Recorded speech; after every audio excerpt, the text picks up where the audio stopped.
Okay, good evening, everyone. I'd like to call this City of Lake Forest Park City Council regular meeting for Thursday, November 9th, 2023 to order. We'd like to start with the Pledge of Allegiance, and I've asked Councilmember Riddle to lead us in that. Thank you. Riddle. I pledge allegiance to the flag of the United States of America, to the republic which stands one nation, under God, indivisible, with liberty and justice for all.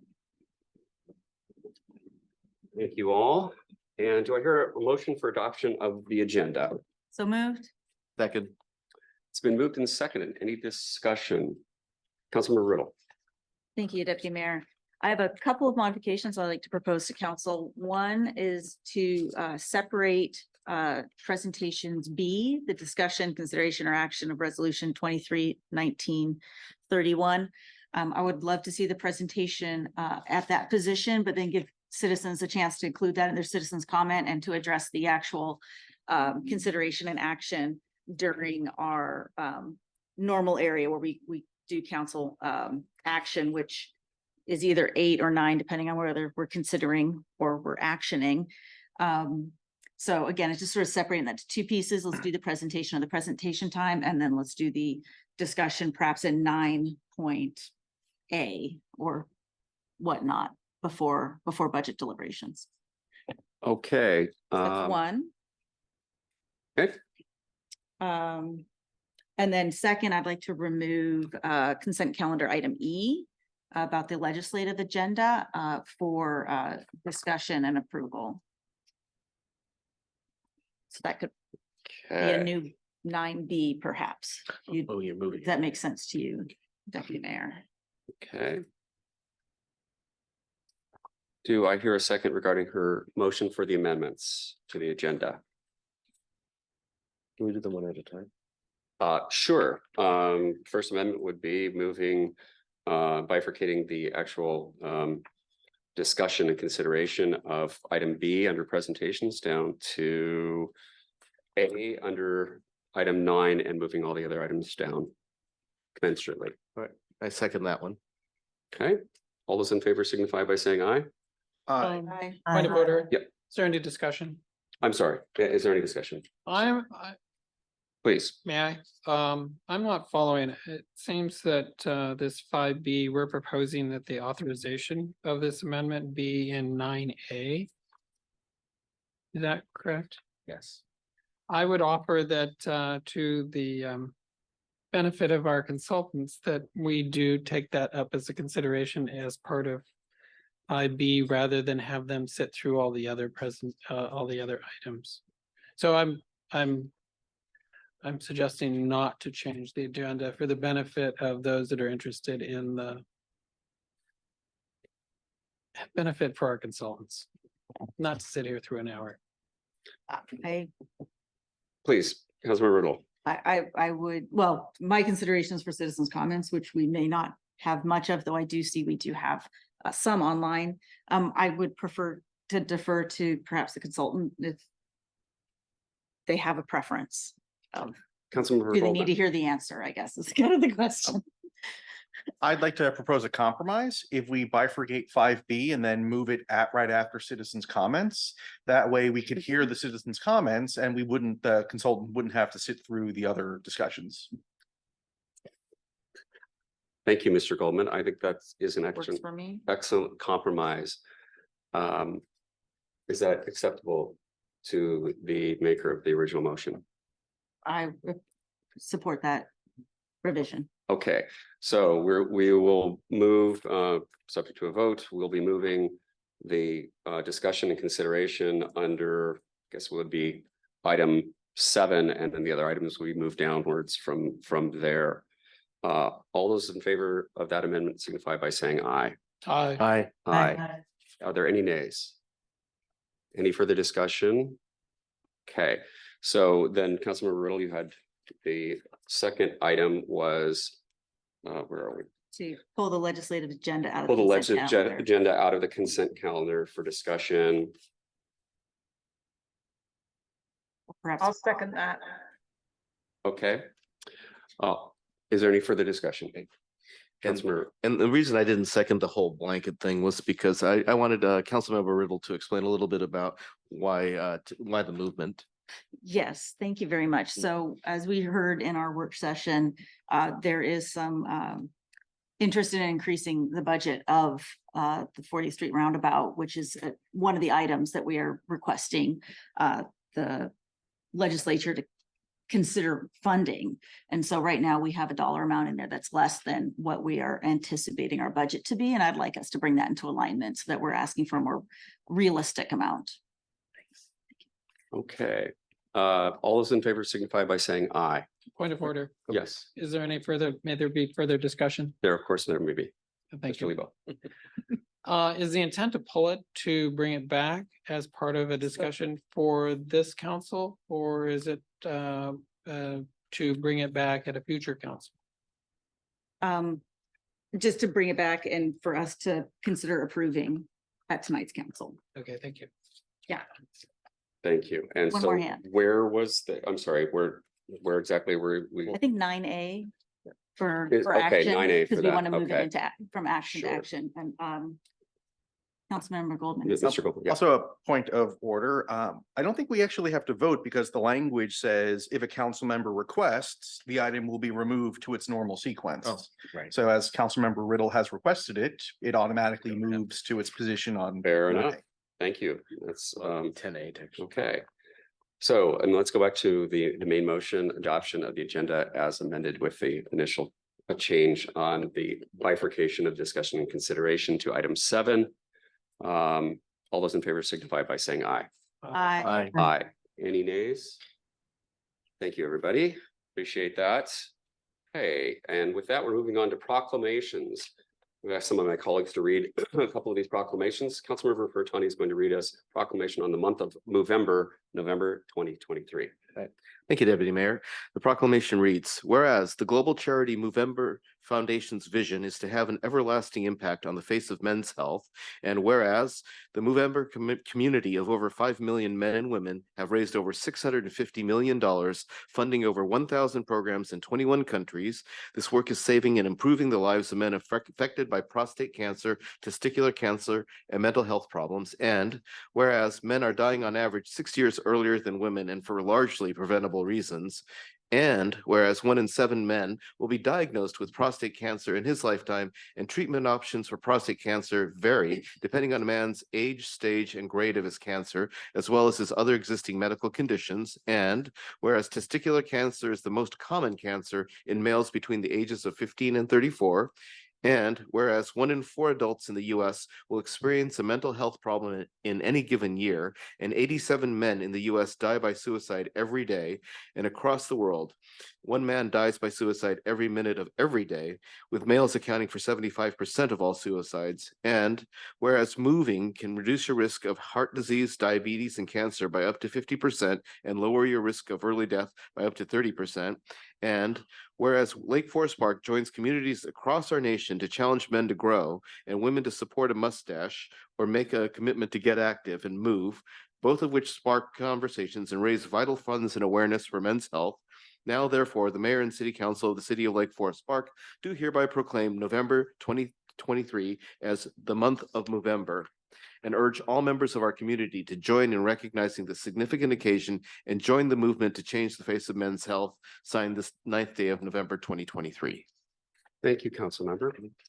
And with that, we're moving on to Native American Heritage Month, November 2023. Councilmember Goldman. Yes, thank you. Whereas Native American Heritage Month is recognized annually to honor Indigenous cultures, histories, traditions, art, and achievements. And whereas in the face of broken treaties, violent displacement, and genocide, Native Americans have persevered and continued with remarkable strength, resistance, resilience, and self-determination.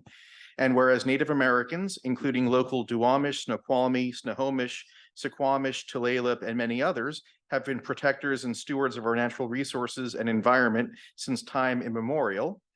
And whereas the City of Lake Forest Park values the many contributions made to society by Native people in technology, science, philosophy, the arts, and especially our local Indigenous volunteers and leaders. And whereas the city of Lake Forest Park recognizes that we must work to combat the impacts of discrimination and racist policies on Native people, past and present, and eliminate inequities stemming from colonization, now therefore the mayor and city council of the city of Lake Forest Park do hereby proclaim November 2023 as Native American Heritage Month and encourage all residents to learn more and support the work of Native people and organizations. Signed this 9th day of November 2023. Thank you very much, Councilmember Goldman. Councilmember Bodie. Yes, thank you. Sorry for my slow unmuting. Along those lines, I wanted to acknowledge our neighbor, the city of Kenmore, for the Native American artwork totem pole that has just been provided, that I read about in the Shoreline Area News, that was put together by an artist from the Tulalip tribes, which is one of our treaty tribes located to the north. And I think that's a very excellent model for us as we think about our Lakefront Park property. Thank you, Councilmember. I'm looking forward to going down and taking a look at that. It looks wonderful. With that, we're going to move on to our presentations, our Lakefront Improvements Plan Progress Update. Corey, welcome. Hello. So today we have Amber coming back for giving us an update on the Lakefront Park project. We have completed a pre-design, interpret design, an open house, and collected survey results so far. Amber, please. Hi, as Corey mentioned, and as you all know, I'm Amber McClusick. I'm the DCG-Watershed project manager for the Lake Forest Park Lakefront Improvements Project. Thank you to the council members for your time today. So as Corey mentioned, this is mainly a status update. I wanted to quickly go through the schedule overview. Also included in your packets is sort of the simple form, non-Gantt chart, complicated schedule. So hopefully that's helpful in terms of thinking about how this project has been conducted so far and will be conducted in the future. So as you all know, we received a notice to proceed on July 11th of 2023. That kicked us into our pre-design period, which was a number of months, concluding essentially at the end of last month. We're now in concept design, which began with our design programming, and that sort of thinking started with our community engagement. We're now solidly in alternatives development. We've been working together as a team to develop some sketches. We'll be moving into feasibility analysis, permit mapping and cost estimation. Let's see. We'll then be moving in the beginning of next year into alternatives analysis and then schematic design with the intent of concluding phase 1 and starting on design development in June. So for our progress report, the pre-design stage began with data collection. We have a number of completed steps in that. So our wetland and stream reconnaissance, assessment of the shoreline condition and waterfront structures. We have an architectural evaluation that was conducted of the structures on the property.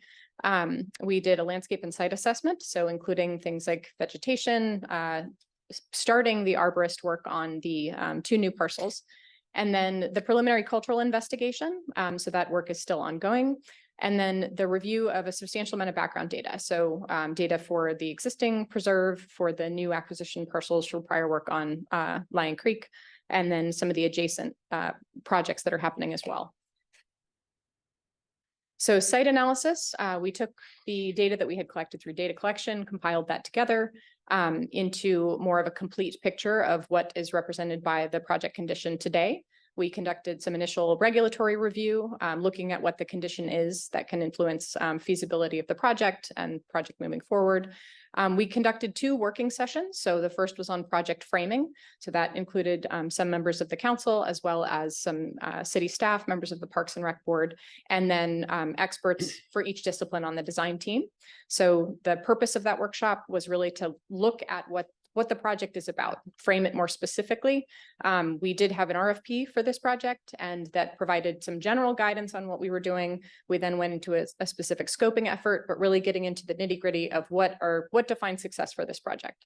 So we've conducted a second working session on placemaking. So what's the identity? What are some of the things that we should be discussing in terms of the park? So that was our interpretive workshop. And then one of the things that came out of that project framing meeting and came out of our exploration of the site initially is really the definition of the project boundary. So in the RFP, this was a design project about the two parcels, the two newly acquired parcels. And then it was noted that parking would likely be provided on the City Hall property. But the boundary in terms of where this work would occur was a little bit undefined. So we now have a concrete project definition, which has allowed us to then initiate the work for the full arborist inventory to actually delineate the wetland features, because now we have, we're looking at commencement of survey. We have the survey pending approval of the contract amendment that Corey will be presenting after this or later this afternoon or this evening. That's queued up to occur essentially right around Thanksgiving, with the survey being received in early December.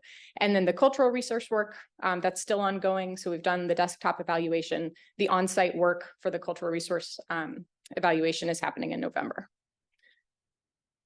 So here is our site analysis map. So this is just a quick overview of some of the work that's been completed, showing that boundary that has been defined for the project. So this includes not just the two newly acquired parcels, but also the adjacent preserve parcel. So we've heard from both the community and from those framing discussions that everyone is imagining this work being a melding of these three places. So creating a really unified public space that meets the needs of the community. This would also include the street frontage along Beach Drive. So, and then the right of way back to where Beach Drive joins Ballinger Way, essentially mimicking what the community's path would be from the parking provided currently for the preserve, those 4 spaces in City Hall, and then what that walking journey would be. That we're also assuming that length of the Burke-Gilman Trail that aligns with the frontage of this project would also be part of this study area. So in terms of the technical reserve that we had set up for survey at the beginning, that reflected a cost of survey over the 2 new parcels. The newly defined project boundary more than doubles that area. And so there is an increase in survey cost. The arborist inventory also, there's a slight difference, but most of the disciplines associated with the current team, things like architectural, this boundary does not change that work for them. Let's see. Why this isn't working? I'm so sorry. Stuck. It is not advancing. Matt, any thoughts? Oh, here we go. Thank you. Okay. So in the last stage in our pre-design is early engagement. So a number of the things that we've completed are the project website. Project website is really our online clearinghouse for participating in the project from public standpoint, being able to check where the project is at and gain more information. So that includes our listserv sign up, our open comment forum where people can at any point share feedback to the team, a virtual site tour. We know that this site, the 2 new properties are not likely to be open to the public until the park is finished. So the virtual site tour is actually Councilmember Bodie's idea and is a great add to the website. We've done a number of outreach points. So that includes postcard mailing, poster distribution, and the e-news campaign, as well as a regular campaign for social media posting, and then a number of engagement activities. So the pre-design survey being one of those. We've also discussed in person at the Parks and Rec board meeting. We've done direct engagement, so numerous meetings. Corey and representatives of the city have been tabling at community events. We've provided some engagement materials for that. And then, of course, the community workshop. Next slide. So the little bit of the promotions that we've prepared for this. So we've got visuals of the postcards, the front page of the website, et cetera. So based on our website analytics, we have nearly 800 unique visitors. So this, the website analytics count for people that, have visited the site multiple times. It's by unique IP addresses. So nearly 800 unique visitors. They're accessing the website about 50-50 desktop and mobile. We do have about 90% are direct clicks. So that means people accessing through the QR code going directly to the site. About 5% redirects from the city website. So that's helping, but a lot of people are going to the web specifically for this project, which is exciting. We have 96 when I submitted this presentation. We're actually up to 104 as of checking today. Individuals that have submitted for direct updates on the listserv. The postcard mailing went out to nearly 500 homes in the area. And then, of course, that citywide distribution of e-news and then the engagement survey. Next slide. Okay. So the survey results, we had this survey hosted on the website. It was also accessible via a direct SurveyMonkey website, web link that was sent out to everybody on that listserv. The survey was active from September 8th to November 1st. It included 13 questions. 7 of those were about the project. 6 were demographic. We had 493 responses, so nearly 500 individual responses to the survey, which is quite exciting. Some of the survey results. So in terms of how the survey is thinking about the community priorities and the park program, what we heard in terms of the top 3 priorities, when we asked people about imagining the future of the lakefront, the top results classified as very important. At number 1, 60% of respondents spoke to a range of recreational activities. So looking for a park to provide swimming, paddling, play, a range of water-based uses. Second, so that was a 60% response. So close second and third were 57 and 56% of the individuals responding to the survey was that it would promote lake health and shoreline stewardship, and that it provide for healthy habitat for fish and wildlife. So looking at what we can interpret from these is that a successful park program will allow for a variety of uses while also paying stewardship to the potential impacts from those activities on the environment. So more on the community's priorities and park program. Some of the community sentiment from when we asked people what would be the most important or the most used part of the park for them, what activities did they find the most desirable? Swimming was the number 1 answer. But what we saw was a trend towards passive water dependent uses. So many things like swimming, wading, boating, paddlecraft, though. What we didn't hear anyone mention was sport courts or developed designated single-use recreational facilities. So those active use facilities, we actually didn't have anybody responding with those. So interesting to know that of the people who participated in the survey, they all have a very similar alignment around passive resource-based uses for this park. So we did an analysis of the free-form comments, so the open response comments, where we analyze for trends, reanalyze, and based on those, so this is correlated positive mentions minus negative mentions. So it's net supportive mentions essentially. Swimming beach again was number 1. Then followed by picnic area, wildlife habitat, non-motorized watercraft, play, and then things like seating, trails. So again, consistent with the passive nature-based, water-based uses for this park, and no mention of things like active sport courts, etc. So we did have a question about community modes of travel. So how will people get to the park? We formatted this as an open response because of the park's unique access situation. So we asked people, how would you travel and how would you get there? What route would you take? And what we heard from a lot of individuals, walking was the top response. But what we heard was that many, many people talked about making a multimodal trip. So walking to transit, transit to walking, driving, but parking at the Civic Club, or not the Civic Club, the City Hall, and walking over. That there were numerous people who mentioned the Burke-Gilman as their preferred walking, biking route. And then we did have a number of individuals talking about driving, both with on-site parking and then of course that parking at City Hall. So in terms of the relationship to Lion Creek Waterfront Preserve, when we were exploring what should be the relationship between the new park and the existing preserve, we put in a question about what do you like about it? What could be improved? Have you been there? And the themes in terms of, what do you like about the existing preserve? The ones that emerged were the preference for a calm, peaceful, quiet area, natural beauty, a space for communing with nature, promoting the health of the creek. A lot of people mentioned that they liked that this place was about the creek and that it was focused on creek preservation. They also noted that wildlife viewing the lake and just being immersed in nature was one of the main reasons for going there. What could be improved? Numerous people mentioned the lack of water access that's present at the preserve. A number of people mentioned that current activities that are occurring at the park are not allowed per the park rules, per the preserve rules rather. and that they are worried about the vulnerability and impacts of the sensitive areas and how those might be degraded by the current use program. And then several people had mentioned things like invasive vegetation and how that was impacting views. So one of the really resonant things that came out was we had lots of survey respondents say that they either did not go to the park because it was small and didn't offer very many activities, or that they had never been because the park they didn't know was there. So they didn't know that there was a public access space. So very interesting there. I do see that there's a hand up. Do you want me to? That's a visitor. So Okay, thank you got very it. much. I appreciate that. No worries. Okay. So more on the survey results related to placemaking and interpretation. So what we saw is that really the analysis of the free responses support the passive use as a community park. So that was the main thing. When people said, you know, is there anything else that we should know about this park?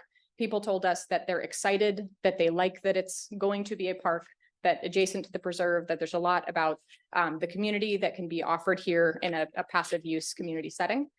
And in terms of what was mentioned from the community sentiment on the placemaking entirely, what might be very interesting or significant to them about this place and about learning through this place, the #1 response marked as very interesting or significant was about ecology. So ecosystem functions, native plants and wildlife, followed by indigenous relationships with the site and area, and then the history of the site and area, including pre and post settlement history. So historic connection to the items that are at the land, that are of the land, the stories and involvement of the landscape, and then also the landscape itself. So we did have 6 demographic questions. The results are here, and I could share those more specifically if you'd like. Those were all self-reported and optional questions of the survey. So in our early engagement, the big milestone achievement was the community charrette, which happened in this room on the last week of October. We had 80 attendees sign in, but we did observe numerous people coming and not signing in. We estimate about 100 people attended.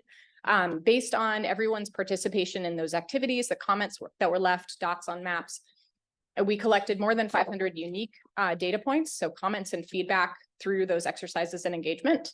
And we had activities for all ages. We did have youth to adult participation through most of the activities, which is great.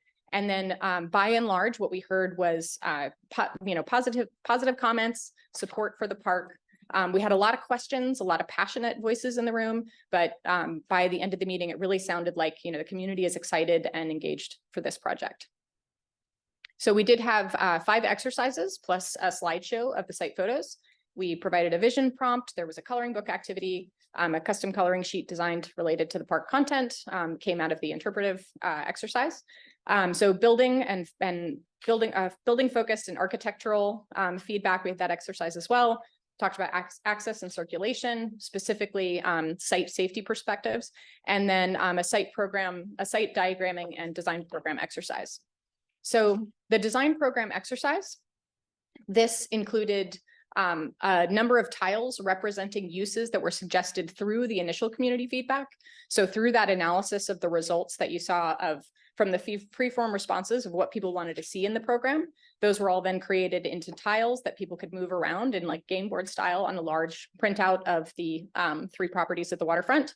So we encouraged community members to program the park using those icons based on what they would like to see. And what we observed and what we took notes on is a lot of the really interesting conversations that community members got into in terms of what they would like to see. We could put this here. No, we should think about this thing. Let's move this around. So it was a really exciting active table of watching the community essentially design the park for themselves, which is always a really exciting part of this process. So we did also have some blank tiles so people could add some additional content to those. And so we have even more feedback in terms of what the park program might be. So what came out of the community charrette in terms of the community sentiment and trends that were observed? There is people would like to see, the community members represented at the charrette that participated in the process, what they would like to see is continued and increased protection of the waterfront preserve. This was something that we heard over and over again through both the survey and the community meetings. People would like to see a range of passive activities on the new acquisition parcels. Many people talked about a less is more strategy to development, especially at the waterfront, not wanting to overdevelop, not wanting to be too heavy-handed. They were specific that the development should promote the ecosystem, habitat and wildlife offered by the park, both the existing preserve and the new parcel. Walking and biking infrastructure was strongly desired. So many people mentioned a connection, a safe connection to the Burke-Gilman, a safe connection to the existing crosswalk over 520 or 522. And that they want things like biking access and bike racks. Most people agreed that some parking should be provided, but again, with that sort of light touch approach.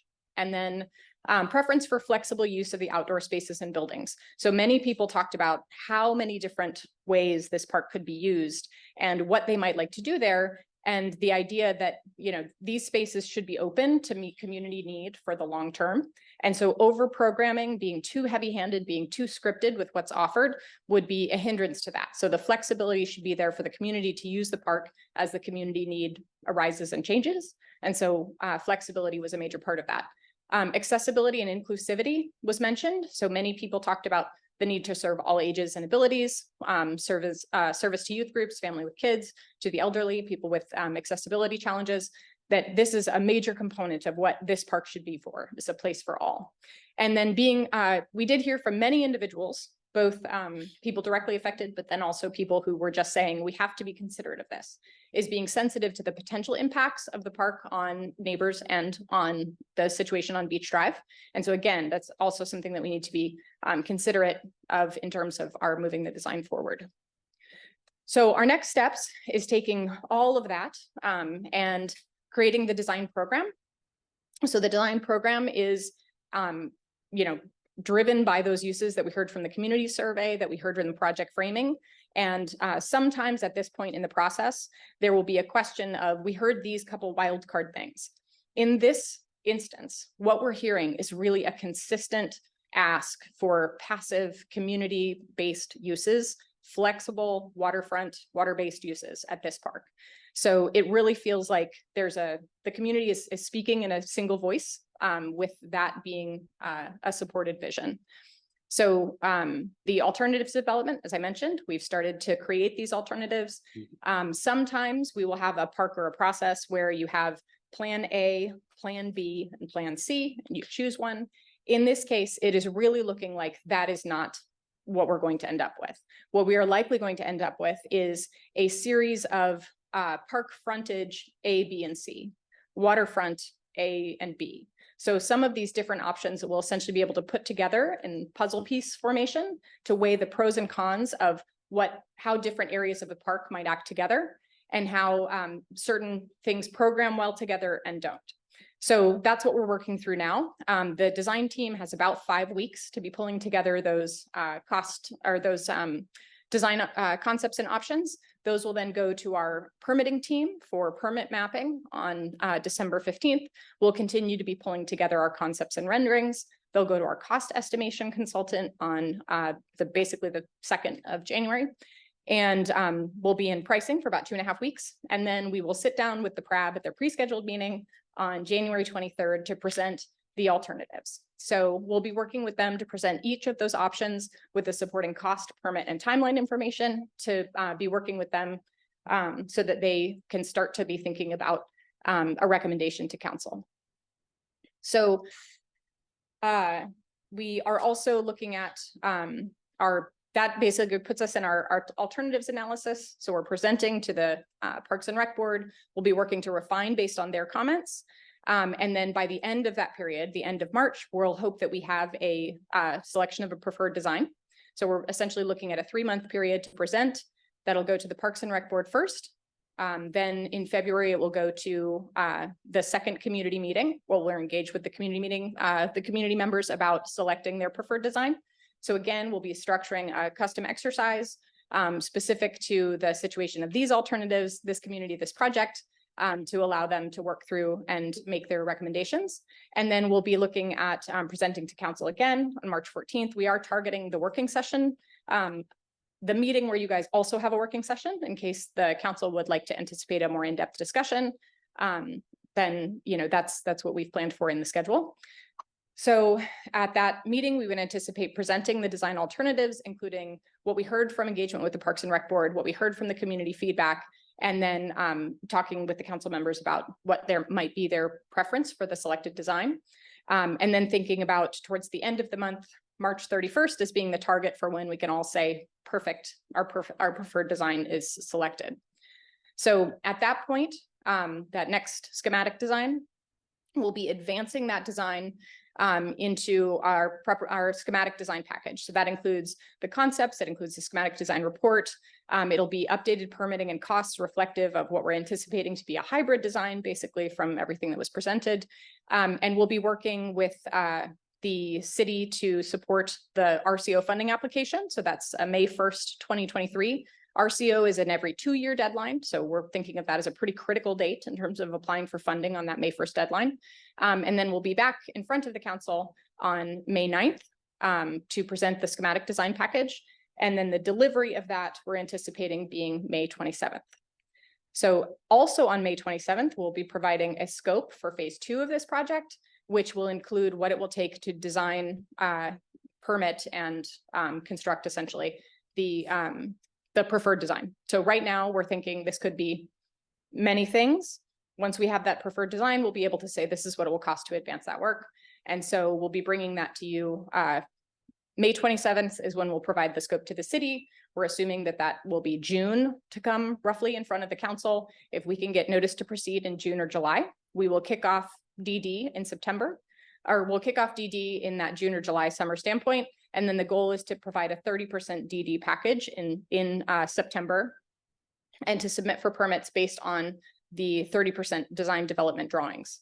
Now, the reason that that is an aggressive, we're moving into DD 30% submit is because if we are in an Army Corps permitting situation, we want to leave at least a year for the permitting window. And so assuming a permitting window of 12 months, that puts us developing our construction documents basically through some of the permit review, but then also that September to December 2025 being when we have the comments back. Hopefully we are ready to get these permits approved. We're addressing those. It puts us in a favorable position to go hopefully to bid announcement in the winter, which is usually a favorable permitting or a favorable cost bidding environment. And then it also helps our construction window to align with the in-water work window for this area of Lake Washington, which occurs in July to September. So it is important for this type of work, if we're anticipating anything happening at the waterfront or in the water, that we make sure that that relatively short period of time occurs within the construction window. So that would put us roughly at a construction completion by basically the third quarter of 2026, if all goes well. That would be about when we would see a park opening. So I'm going to turn it back to Corey. Questions, if you have questions for me, let me know, and I'll just wait to be recognized by the Deputy Mayor. Thank you. Corey, did you have any other comments before we take questions from the council? Thank you very much. This is great. Colleagues, questions? Mr. Lebo. Thank you. Great presentation. I very much appreciate the work you've done and the collaboration with staff, council, and particularly the citizens of Lake Forest Park. As I look at your schedule, what is our funding strategy? Because it reads as though the funding is in place. And so I'm curious to understand what the city and staff think about in terms of our funding strategy and how that fits together with the design. Well, we'll be trying to go for the RCO funding, and we'll be starting to look for other funding as we continue getting design. Pardon, I'm not up on all the acronyms. RCO. Oh, recreation, conservation, Office. yeah. That state or State. county? Washington State. Thank you. Thank you, Mr. Lebo. Go Can I add to that? Yeah, please. Okay. So the RCO office is basically the state administrator of a lot of different funding programs. So there's numerous potentials for funding based on what they're giving out. So that May 1st deadline represents a number of programs already, not just one grant application. Corey and I, even just this morning, we're talking about the ability to get into some additional funding applications. So some of that will depend on what we're doing, which we are figuring out. And so we are looking at what grant eligibility we might have that might influence the way the design goes. But then also, once the preferred design and the design concepts are together, that'll be part of the schematic design package. Is basically a calendar that says, we think you should apply for these programs at this point.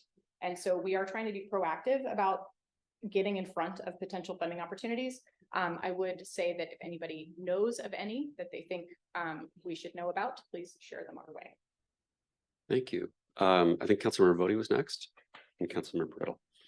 Yes, I wanted to thank Amber and her whole team because I think we've been trying to move rapidly with the RCO funding deadline in place, but yet have robust assessment, community engagement, and planning for the future. And I really think this presentation is impressive because it shows a multifaceted effort where we're looking not only at the design and alternatives, but also the future of the project, including the funding sources, as Councilmember Alipo talked about.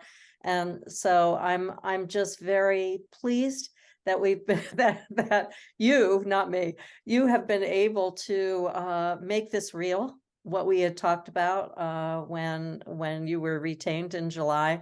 And keep things moving along at quite an impressive pace, but with full community engagement and thinking ahead to the future. So I've been very pleased. I must say I'm also pleased that there's a general alignment of the community around what they'd like to see at the park. That is just makes it easier to move ahead and to consider good design alternatives. My only question following up is, I'm surprised there was not more comment about community use of the structures, because I've heard some of that myself. And so could you comment on, even if it wasn't some of the highest level information you were hearing from the community about use of the buildings for community meeting space or classes or whatever? What did you hear about that, and how might that be factored into the non-waterfront design elements? So based on the project framing meeting, we know that there were concerns about how the community use of the large structure would work from a maintenance and operations perspective.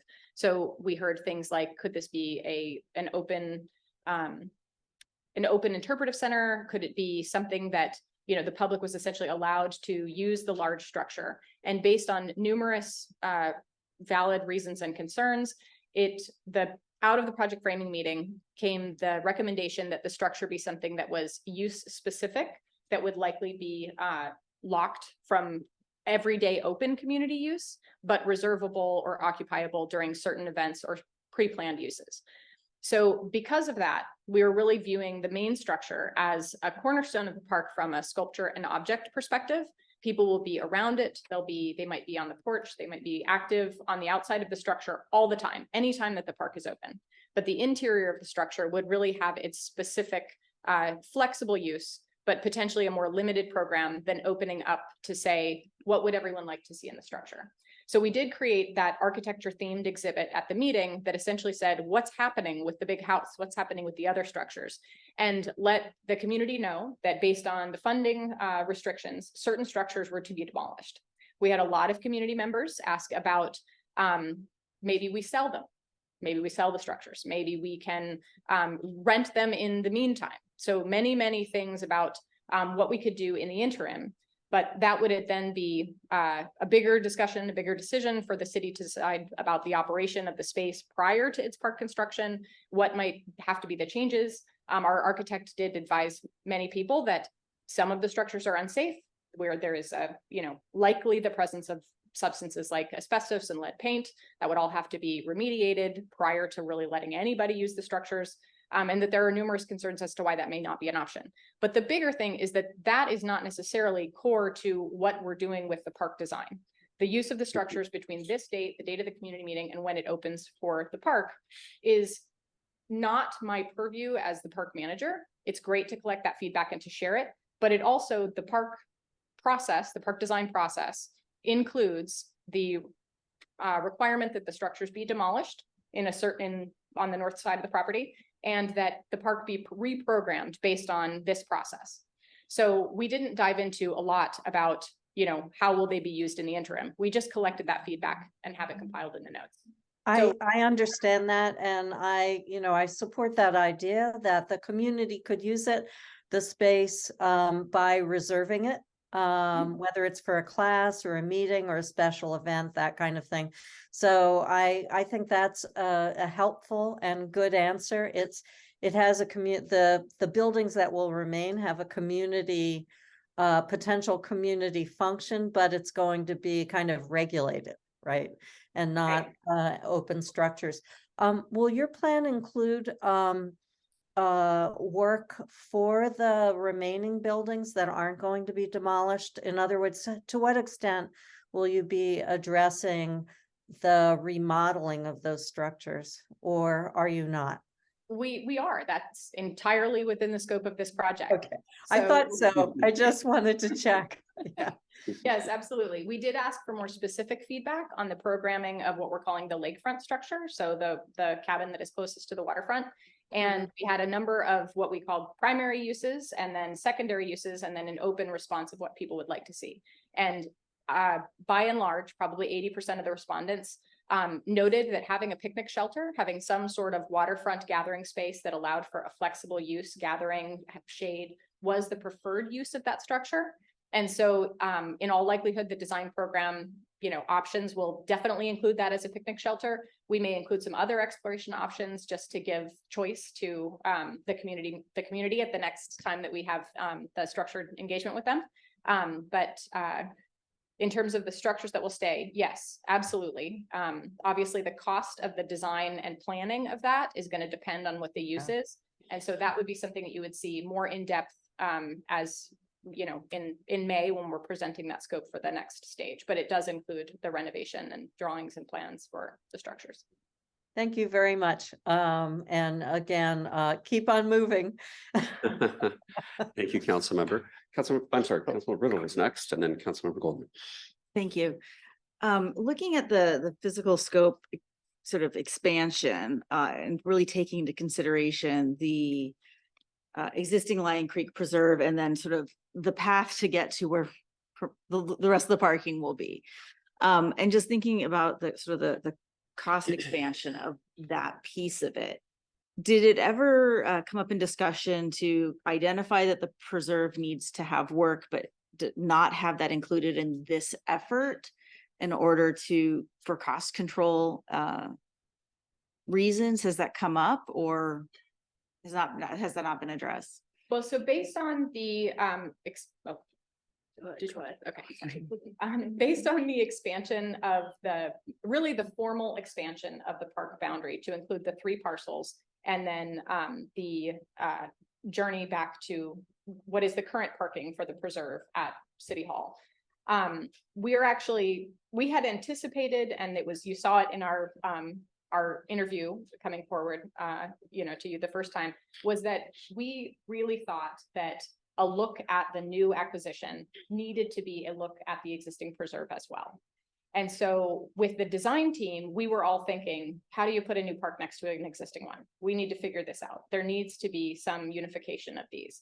And so in terms of what's reflected in our fees, we knew that overflow parking was likely to be provided at City Hall from the RFP. And we suspected that the design was going to be thinking about the property that is currently a triptych as, one unified park. When we reached out to engage with the subconsultants based on the RFP, the subconsultants did provide a scope for survey of the 2 new parcels, because that is the area that was addressed in the RFP. And so the survey for the 2 new parcels was within that $10,000 allowance for the technical reserve.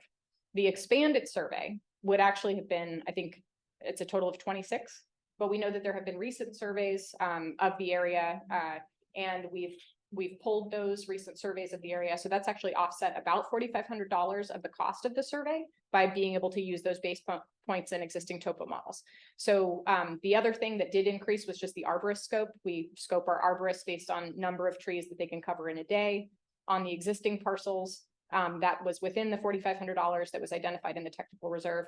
However, now this expansion to show the larger area is something where we need that additional, I think it's $1,200 or $1,700. I don't remember. It's less than $2,000, but it's noted in the change order. So in terms of the expanded park area, I think what we can do from our design standpoint is these are the two costs that we're looking at from this expanded boundary. So we will be providing options that the city, the Parks and Rec Board, the council, the city community can then say, now that I know the cost of what this work might be, if it includes renovations to the existing preserve, we don't want to do that. So our goal will be in the beginning of the year when we provide that for you guys to have a full picture of the information that you would need to make that decision as to whether the work will actually carry on to the preserve or not. Okay, And thank it you. may set us up too to be able to stage opening the park in stages versus all at once. So, oh, yeah. Yeah, just have that flexibility to be able to meet our Yeah. funding Yeah, see if we availability can at the get time funding too. for everything, but maybe we have to stage it in, areas. So Perfect. And then there is some funding available through the Urban and Community Forestry Program grant program right now that would help with any of your tree forestry management pieces, and then maybe connecting that with a greater process and so something to consider. That's a no match grant, so it's worth us looking into. Councilmember Goldman. Yeah, thanks for the presentation. I'm very excited about the park. I do have questions about the survey data. One of the things that jumped out at me was the question about how would people get to the park, and it seemed like a very high number of people said walk. It surprised me because if you were to do a 10-15 minute walking radius around the park, it doesn't actually encompass a whole lot of the city. And then looking at the demographics, the responses do seem to skew very heavily towards wealthy, older homeowners compared to the city population as a whole. So I suppose my question is, how confident are we that we're actually getting a cross-section of the entire city? So there was actually a high number of respondents. I think it was somewhere close to 30 or 40%, but I can check on the analytics, or it should be actually in the presentation of how many people responded with prefer not to answer on many of the demographic questions. So I do think that the margin of error on the demographics that are presented in the survey is actually quite high. So I obviously can't speak to who prefers not to answer. I think that would be entirely conjecture and speculation, but I do think that you're right. It is possible that we sampled a group of individuals who are particularly have the time and bandwidth available to participate in this process, and that we may be missing individuals. So that is why we run a multifaceted promotional and outreach campaign, which included the hard copy surveys that were going directly to people, that were posters that were hung up, or not surveys, but the postcard that included a link, QR code link to get to the website where the survey was front and center on the page. So because of what we saw, which was 95% of the people who visited the website visited via direct link, that we got a lot of use out of that QR code. So the other direct link that was featured was the direct link in the email that went out to people who signed up for the listserv. So we actually only got 4% of the surveys clicking through that email. So that's also data that we can track through the analytics that we use for the email distribution. So mostly individuals who clicked on the link accessed it from a not link that they were emailed, which means that they weren't people that were necessarily at the website before, closely tracking the project, signing up for the newsletter. They were people who were getting the postcard or seeing the QR code in some other form of media, whether it be social media or e-news, and then clicking on it that way. So individuals that we did not reach is always a concern. It's a primary concern of the work that I do. And so the best I think that we can do is continue to be in the community, continue to be present, continue to be flexible. That's one of the reasons why we're so cognizant of not getting ahead of this process, is because we have to be able to change. If all of a sudden we reached, a new group or a new interest or a new community advocate or voice that really pivoted the information that we have so far, we have to be able to respond, or we're not doing service to this community on this project. So I know that we have been moving forward quickly, but that staying agile and flexible is definitely something that we're very aware of, and it's why we're doing this, step by step. So you know your community better than I do. And so if there are areas or community centers or groups or voices that you think are not showing up that you would have expected to see. It would be wonderful to make those known, and we can work on a program to respond specifically to them.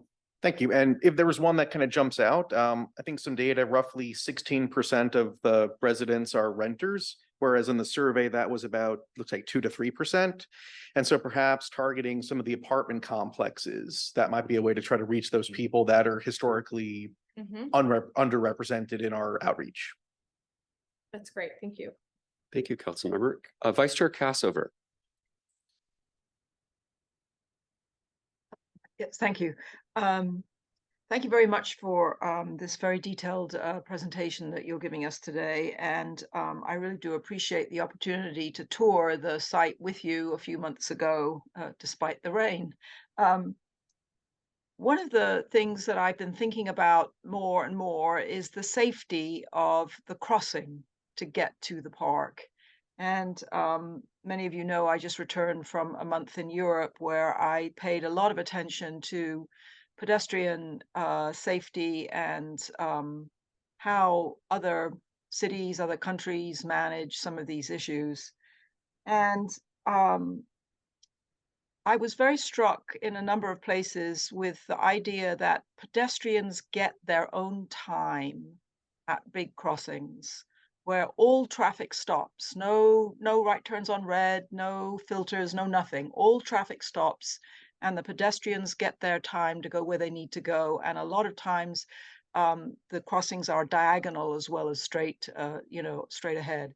And I just wondered where we are with our conversations with the Washington State Department of Transportation as we're dealing with 2 state routes here, and whether that might be a possibility for this particular intersection, and whether that has come up in discussion or is available for discussion, because I do foresee, and I already see, by the way, in the summer when there are a lot of people going to the Civic Club, what an issue it is for people to get across this intersection.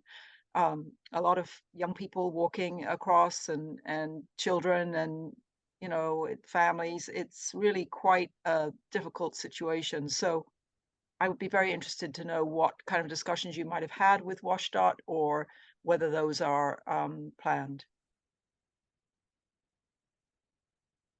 So in terms of discussions with WashDOT, we have not started those yet because we don't have the recommendation of what we would be proposing. So when we go to WashDOT, we would want to talk to them about the ideas that we have that would support the outcome of the project.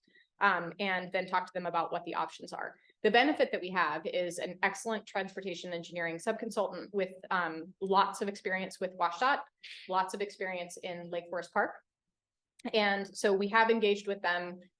Yesterday, we had a sit-down meeting to go through the basically traffic engineering specifics of developing the concept design alternatives.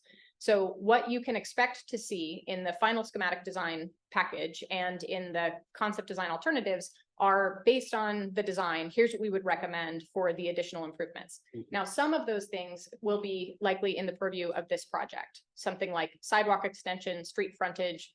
Other things we may have to look at as other actions that will happen, but may not be part of this project. So certain things we can say, WashDOT, here's what we would like to see. They have a permit process for allowing that. If we want to do something like adjust the signal timing, that may be something that we make a recommendation to them and hopefully it happens, but it's not the same as being able to take to a contractor and bid this project and then build it.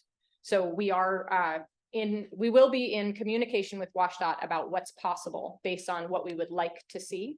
But it definitely is a little bit of a different dynamic in terms of our ability to make it happen because we're putting it out for contractor bidding. You don't necessarily put out a contractor bid for changing the WashDOT signal timing, but signal timing and routing and safety perceptions are something that we were also very concerned about. So we designed a specific exhibit about it. So that was the intersection diagram where we included red and green dots to allow people to say, I feel safe, I don't feel safe, and then to provide additional comments on that.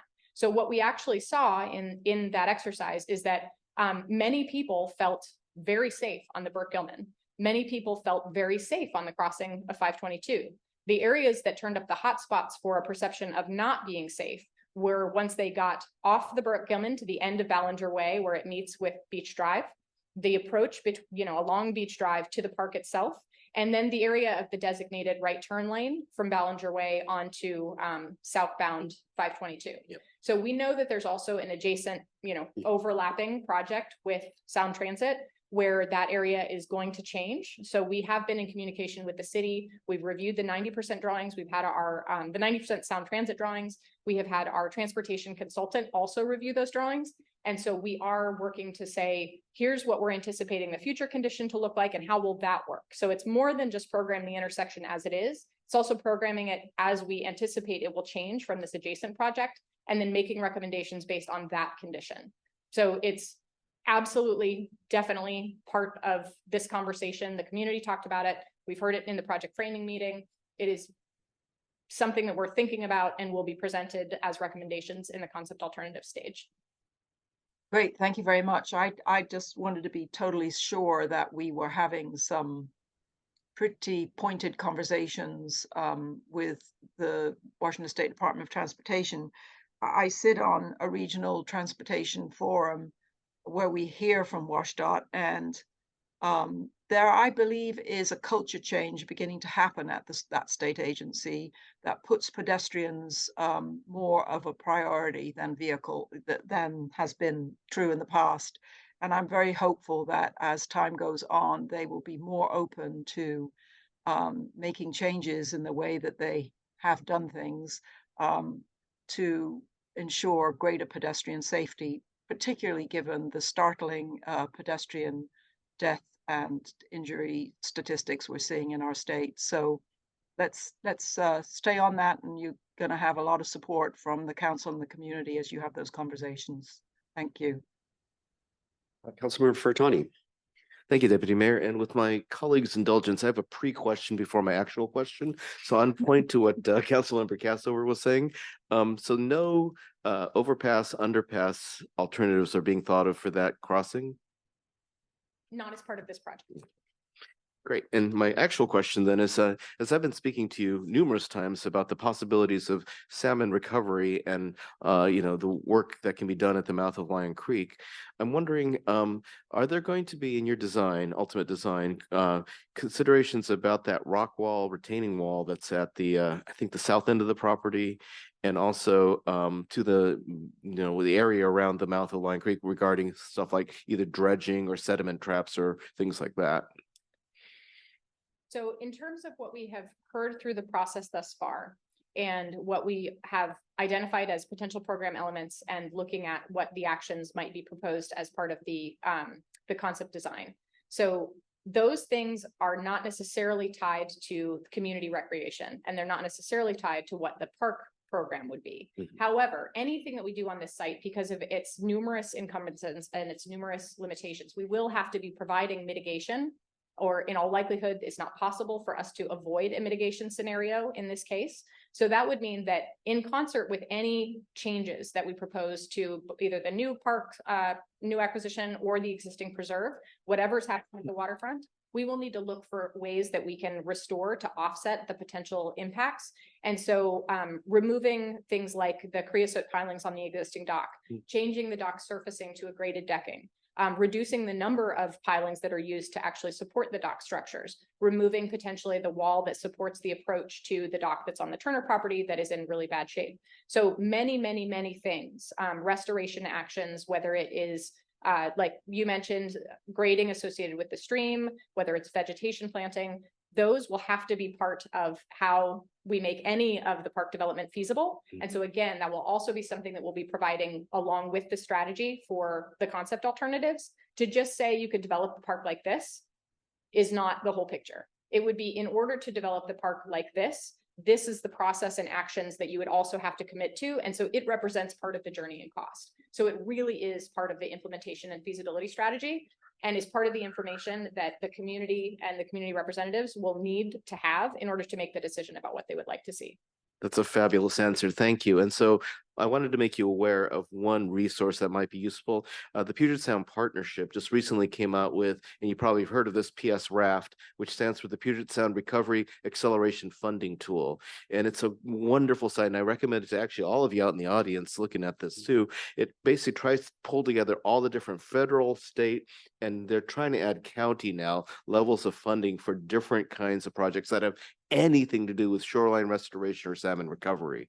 So it's like a one-stop shopping sort of thing. And the other valuable thing is that if you have a need and it borders another, say, city or some other agency's land, you can actually post that you're interested in basically forming a partnership to basically go in on a particular grant. So if it works, this will be a fabulous tool for us. Thank you, Councilmember. Colleagues, other questions? Mr. Lebo. Yeah, just to follow up on that, as we develop this design and we come up with the cost estimates, we've had a lot of discussion about possible funding. I would like the city to develop a strategy for funding that parallels the development of the design for the park.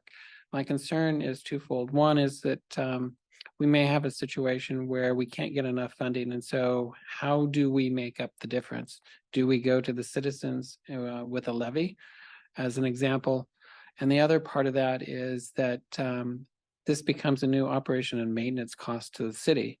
And as the council is very aware of our long-term budget structure, that is a concern. So what does that look like? Because the more structures that we have out there generates more operation and maintenance costs as opposed to a more passive park. So I think for the citizens, it's very important that we understand how we're going to fund both the capital as well as the long-term operation and maintenance costs. And we should consider that if we don't have a good funding source for operation and maintenance, that should influence how we actually develop the park, because otherwise we could find ourselves reducing critical services to the cities because we have no means of paying for the operation and maintenance, or the flip side is that we board up the buildings. Thank you, Councilmember. Colleagues, other questions or comments? Just want to check once more with Councilmember Bodie and Vice Chair Cassover online. Any additional comments or questions? No, none for me. I might just make one comment in response to Councilmember Lebo there. I believe that the main structure, the main house, could actually be a revenue opportunity for the city. It has potential to be the sort of place that nonprofits and other public agencies could use for meetings, for retreats, for board meetings, and actually be, you know, the sort of revenue opportunity that means that it's self-sustaining. So I hope that that will be a topic of conversation and consideration as this whole project moves forward. Councilmember Bodie, you had a comment, question?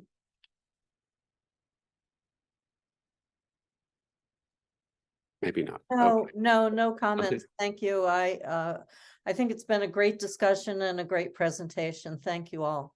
Thank you, Councilmember. Yes, well, nothing else. Thank you very much. A very impressive presentation. Thank you, Corey, for your hard work on this. Okay, with that, we are going to, so we'll be moving the discussion and consideration on this down to below citizen comments. And with that, we will open citizen comments. Chief Arden.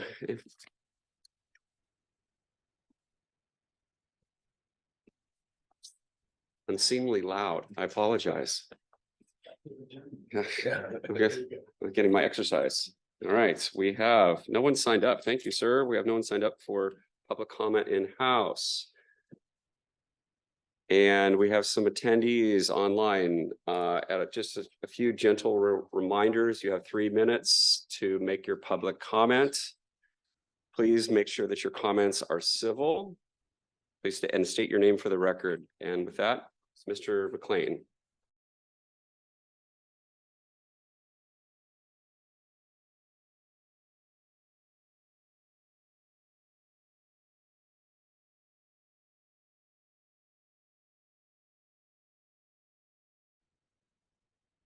Okay, we're closing public comment.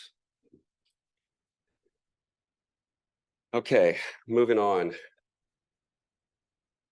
Can we call a recess for? Yeah, let's take a 5-minute recess, please.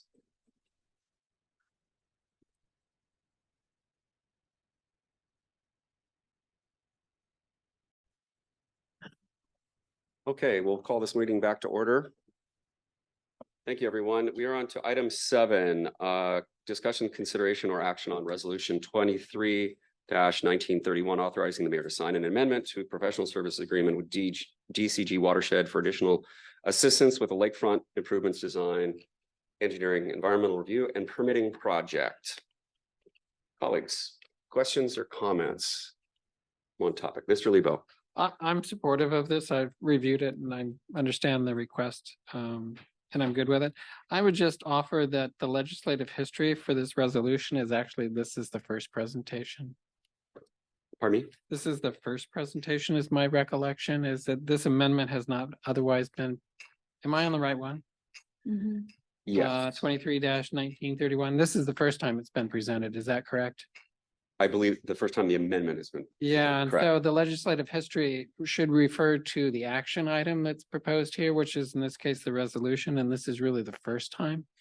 Because otherwise, every time we'd get something, you know, every time we get a presentation, we'd be up to number 23.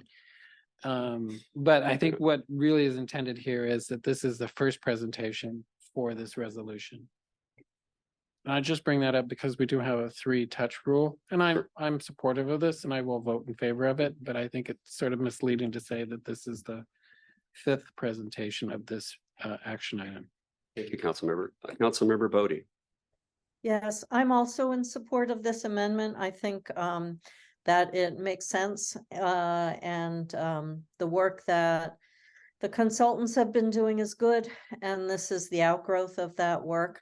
I'd be willing, depending on the sentiment of the rest of the council, to make a motion to waive our 3-touch rule, but I'd like to hear from my colleagues. Thank you, Councilmember. Point of order. Yes. I'm wondering, did Ms. Roche have a presentation? Or was that the presentation before? I'm sorry, Corey, did we? I was just gonna introduce it and ask for the extension or the amendment to be approved with the boundary extended, so. Thank you. Thank you both. My apologies, Corey. It's not that I'm rattled at all tonight. So, lots going on, isn't there? Thank you. Thank you very much, Mr. Furtani. Councilmember Riddle. I'm also in favor of this amendment. We haven't done 3-touch rules as we've done amendments before, so I think I'd like to get a sense of which way we should be going forward from a legislative tracking legal standpoint, and then also our perspective on council. If we want to do a 3-touch rule suspension tonight, I think that's fine. I just kind of, we haven't done it before, so I just want to make sure we're going in the right direction. And then Corey, just to clarify, it's in so that this is the $12,570 amendment that is on the table at the moment to the contract. And I'm looking at page 41 of my booklet. I don't know where that is for you. Yeah. Okay. I believe that's Just correct. Making sure that's pretty clear. So yes. Yeah. That's all I wanted to say. Thank you, Corey, for clarifying that. Thank you. I'll take off my chair's hat for a second, put on my policy hat. I too support this. Thank you for bringing it to us, Corey. And we have I think it's very compelling and excellent presentation today. So I will be supporting this amendment. Colleagues, any other questions or comments? Vice Chair Cassover, did you have any questions or comments? If not, No, I'm fine with this and fine with suspending the 3-touch rule. thank you. Colleagues, I'd entertain a motion to suspend the 3-touch rule. So moved for resolution 23-1931 in the interest of time. Second. It's been moved in second. Any discussion on suspending the 3-touch rule? Hearing none, all those in favor signify by saying aye. Aye. Aye. Any nays? The ayes have it. That passes unanimously. Thank you to suspend the 3-touch rule. I'd entertain a motion to take action on resolution 23-1931. I move resolution 1931, a resolution of the City Council of the City of Lake Forest Park, Washington, authorizing the mayor to sign an amendment to a professional service agreement with DCG-Watershed for additional assistance with the lakefront improvements, design, engineering, environmental review, and permitting project. Second. Second. Okay, it's been moved and seconded and thirded. Any discussion? All those in favor of passing resolution 23, authorizing 23-1931, authorizing the mayor to sign an amendment to professional services agreement with DCG Watershed for additional assistance with the lakefront improvements, design, engineering, environmental review, and permitting project, please signify by saying aye. Aye. Any nays? Thank you. That passes unanimously. The ayes have it.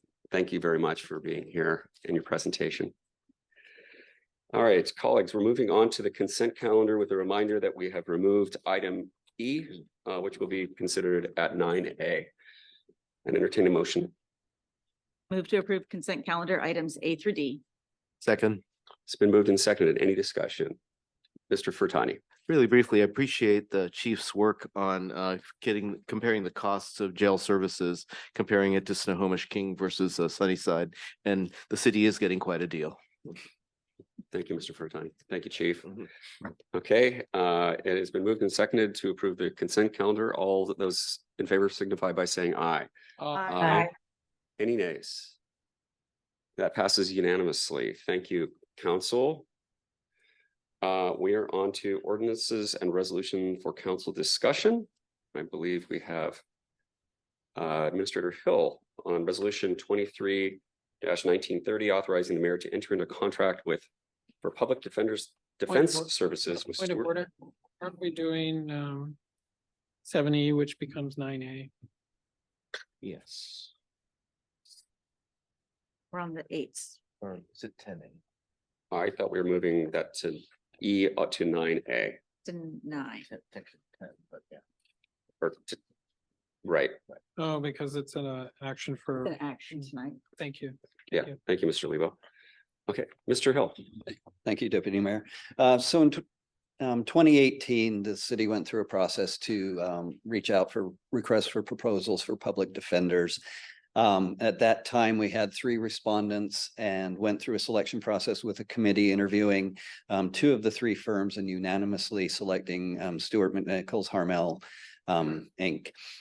Their contract had an initial 3-year term followed by 2 1-year extensions, and this is the end of that second 1-year extension in 2023.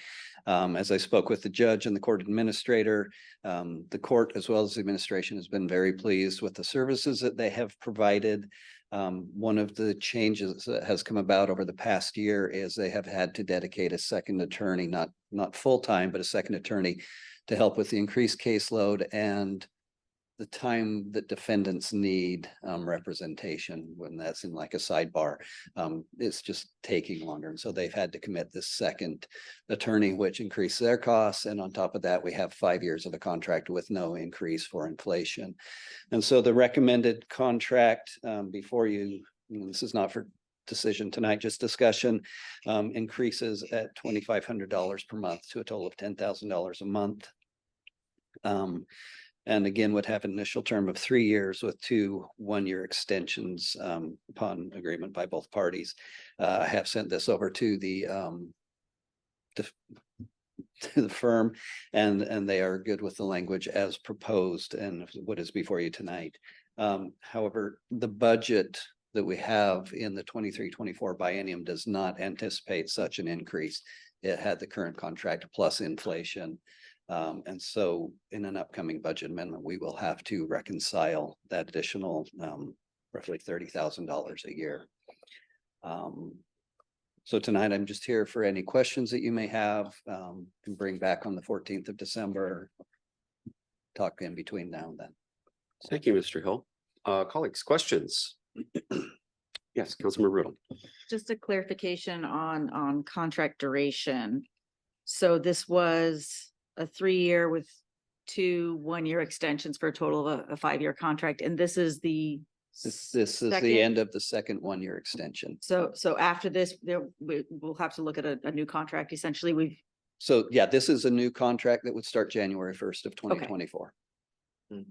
Okay, We are in the contract that started in January of 2018 that is expiring. so at the the whole, end of- okay, so the prior contract is completely expiring at the end of the, and- this is a and brand new This is a new contract. contract Okay, starting January. with the same terms?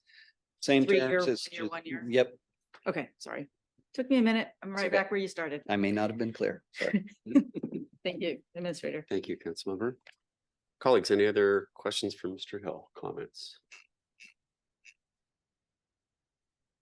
Councilmember or Vice Chair Cassover? I just saw you unmute yourself, so okay. Thank you. All right, thank you, Mr. Hill. We'll I bring guess this we'll- back in December. Thank Sounds you. good. Thank you very much. And we're moving on to Mr. Sylvia is resolution 23-1930. 1932, authorizing the mayor to sign a contract with ventilation power cleaning for stormwater system cleaning. This is one of those topics that really sucks.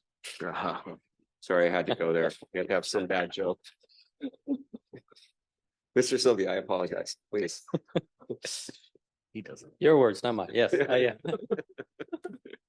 Yeah, so this contract is sort of a routine public works maintenance service that we have contracted for at least the last couple go rounds. We inspect catch basins once every 2 years per the terms of the municipal stormwater permit issued by Ecology, and the structures that are found to exceed the maintenance thresholds that are part of that inspection are required to be cleaned. And so this is the follow-up contract to that inspection effort. So we issued a solicitation to MRSC roster vendors a couple weeks ago, received only one bid in this instance, but it's it's an acceptable price. I think it's a little higher than the unit rates we paid last year, but not like runaway inflation or anything like that. So recommending award to the vendor that submitted the bid, that's Ventilation Power Cleaning, and would be happy to answer any questions. Thank you, Mr. Sylvia. Mr. Lebo. Thank you for the presentation. Could you remind me what your engineer's estimate for this work was? Engineer's estimate? How much did you estimate this value of this work to be when you bid it? Well, what's in the budget, or what was in the biennial budget is, it's lower than this figure, I'll say, but we've had, I want to say it's about, $25,000 lower. I'm sorry, I didn't come prepared with that figure, but it has, the increase here is being offset, I know, by decreases in other spending that we've experienced recently. One of the reasons this contract is higher than what we estimated when we put the budget together is that, we assumed a certain, kind of consistency with past inspection results as to how many structures would need to be cleaned. That was a higher number this go round. So it's, the contract price is higher than what we thought it would cost when we're putting the budget together. Is the short answer. And what was that thought on the cost when you put the budget together? It was based on, No, I'm sorry. What was the number? I believe, I'd have to go to my basis of estimate for when we put that, estimate together. I believe it's about $25,000 lower than what we have here. So there's $128,000 contract. So it was, I believe, just over 100,000 is what we had budgeted. Thank you. For future, when we have bids, I would appreciate seeing the bid tabs with the engineer's estimate and to see how the bid compares to what was estimated. Thank you. Thank you, Mr. Lebo. Colleagues, Mr. Furtoni. Hi, thanks for your presentation, Director Sylvia. And one thing I'm wondering about, this is not necessarily in the scope of work, but do we get photographic or some kind of documentation about what they're finding in the vaults As part of the inspection, as part of the inspection? we do. Yeah, they take a photograph of the structure, every structure that they inspect. Okay. So I'm not so much concerned about the structure itself as basically the contents, in the sense that, do we notice that there's any kinds of trends in terms of what people are tossing literally down into the storm sewers? And if there's anything that we can do on council to encourage or to discourage certain kinds of behavior? Yeah, it's an interesting question. This is the second time that we've done these inspections in a way that we get an electronic record back. So, I haven't seen, aside from just the number of structures that exceeded that threshold to be cleaned, I haven't seen other results that were very, unusual as far as like what they're checking for. And I will say the inspection results are a little bit generic in terms of what they're reporting. Like, for instance, an item on the checklist is whether there's trash in the basin. That could be a number of things, and it's somewhat at the inspector's, opinion of like what they consider trash. So, there's not super precise like insight into what's in there. But, even on those sort of, broad, sort of terms that we receive this feedback, I haven't seen significant variations in like the types of issues that are inspiring the need for the structure to be maintained. But can I, on point? Please, Yeah, absolutely. on point then, was wondering, my concern, of course, is hazardous wastes, and specifically things like pesticides and other kinds of things that might be entering the, the waste stream somewhere.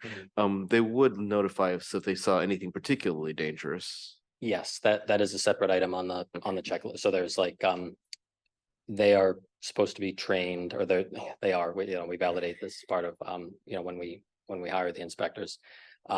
One of the items on the checklist is for, illicit discharge material, oil, contamination, pollution, I'm sort of blanking on the exact sort of criteria that are on the checklist for that item, but it's, there's categories of items in the basin that they're searching for, and items that they would prompt them to notify us right away, which is in the instructions that they're given, when they see, if you see X, don't just report it on the form, like pick up the phone and call us, so that didn't occur in the most recent inspection round. So That's good to know. Thank you. Thank you, council members. Colleagues, any other questions for Mr. Sylvia? Okay, thank you very much, Andy. Really appreciate that. And I'm assuming we'll be bringing this back December? sure, yeah. Is that correct, Mr. Hill, or we? Oh, I'm sorry, Mr. Perigo.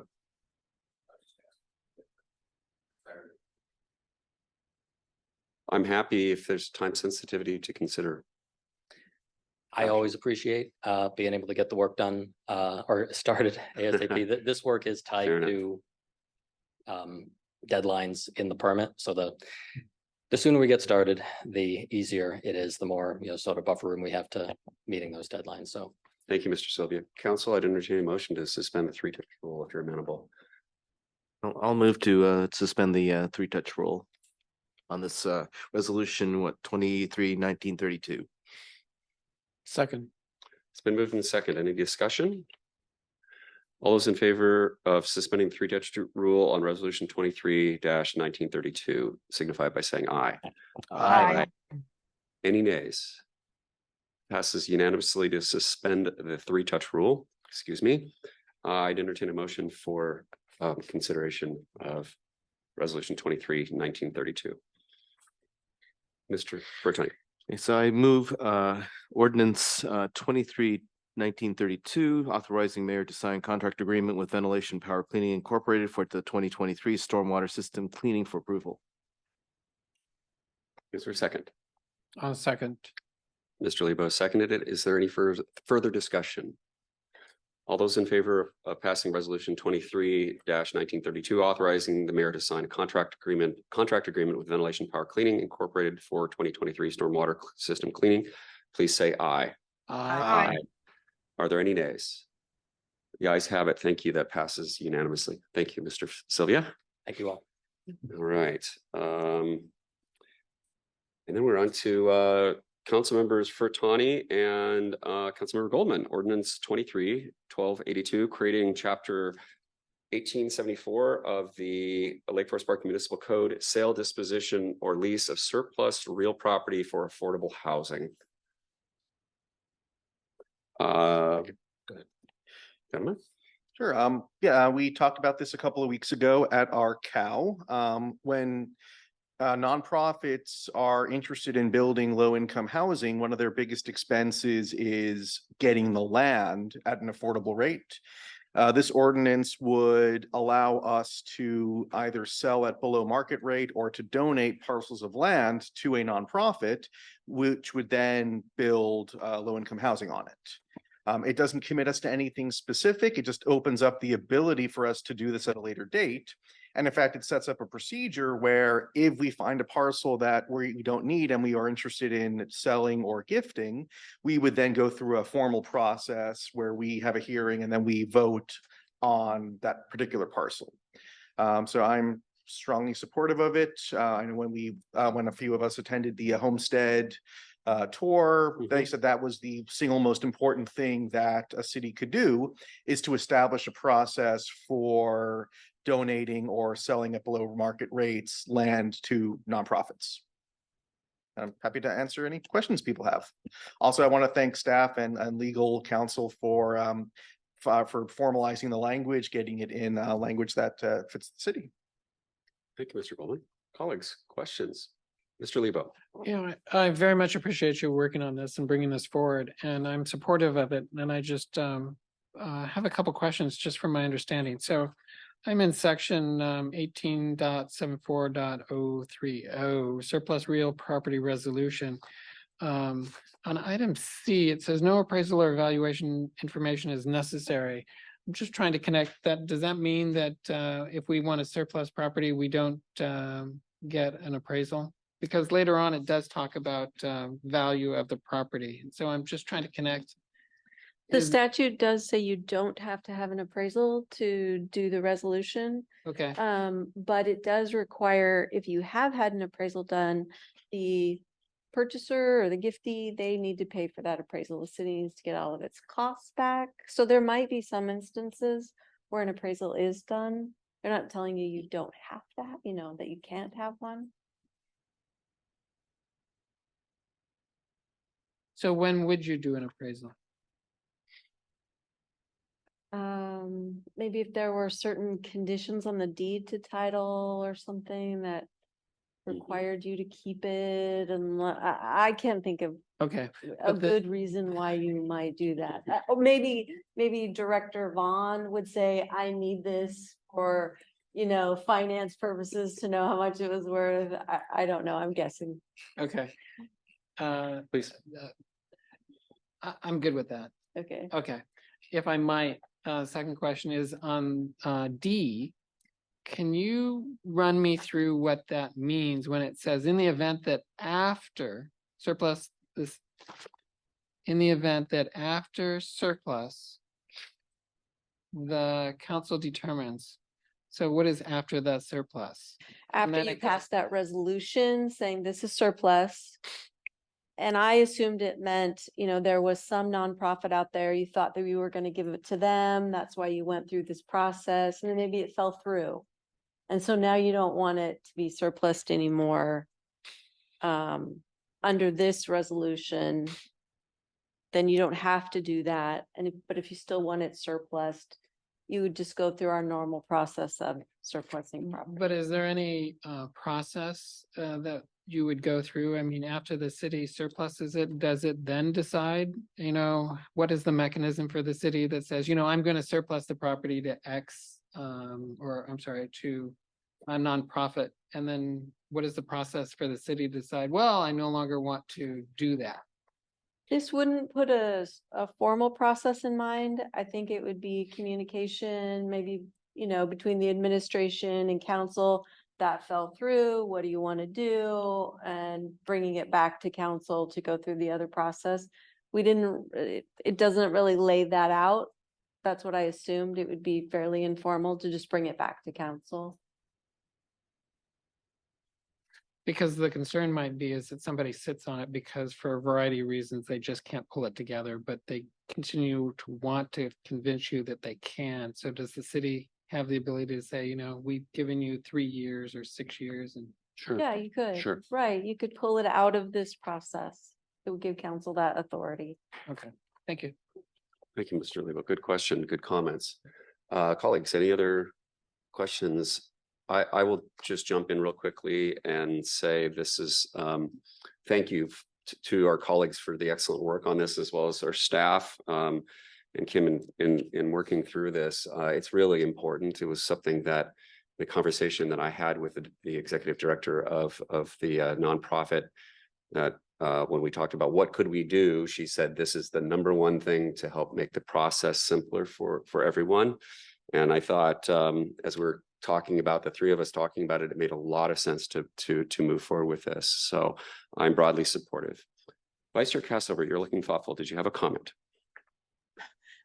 Thank you. I just was putting on my hat as a former director of a nonprofit, in nonprofit organizations, and thinking that sometimes the appraisal is needed actually by the nonprofit for their own financial statements. So that makes sense that they should then pay for it. So I'm glad to see that that is in this ordinance, and I am very supportive of the ordinance. Yeah. Thank you very much, Vice Chair Cassover. Colleagues, are there any other questions or concerns or changes you'd like to see here? This is our second touch on this, we have limited amount of time until the end of the year. And Mr. Furtani. Then I would like to propose that we waive the 3-touch rule on this ordinance. Second. It's been moved and seconded to waive the 3-touch rule on ordinance 23-1282. Is there any discussion? All those in favor of waiving the 3-touch rule on ordinance 23-1282, please signify by saying aye. Aye. Aye. Any nays? The ayes have it to waive the 3-touch rule. I'd entertain a motion for. I'd like to move ordinance 23-1282, creating chapter 1874 of the Lake Forest Park Municipal Code, sale, disposition, or lease of surplus real property for affordable housing. I'll second that one. Is there any discussion?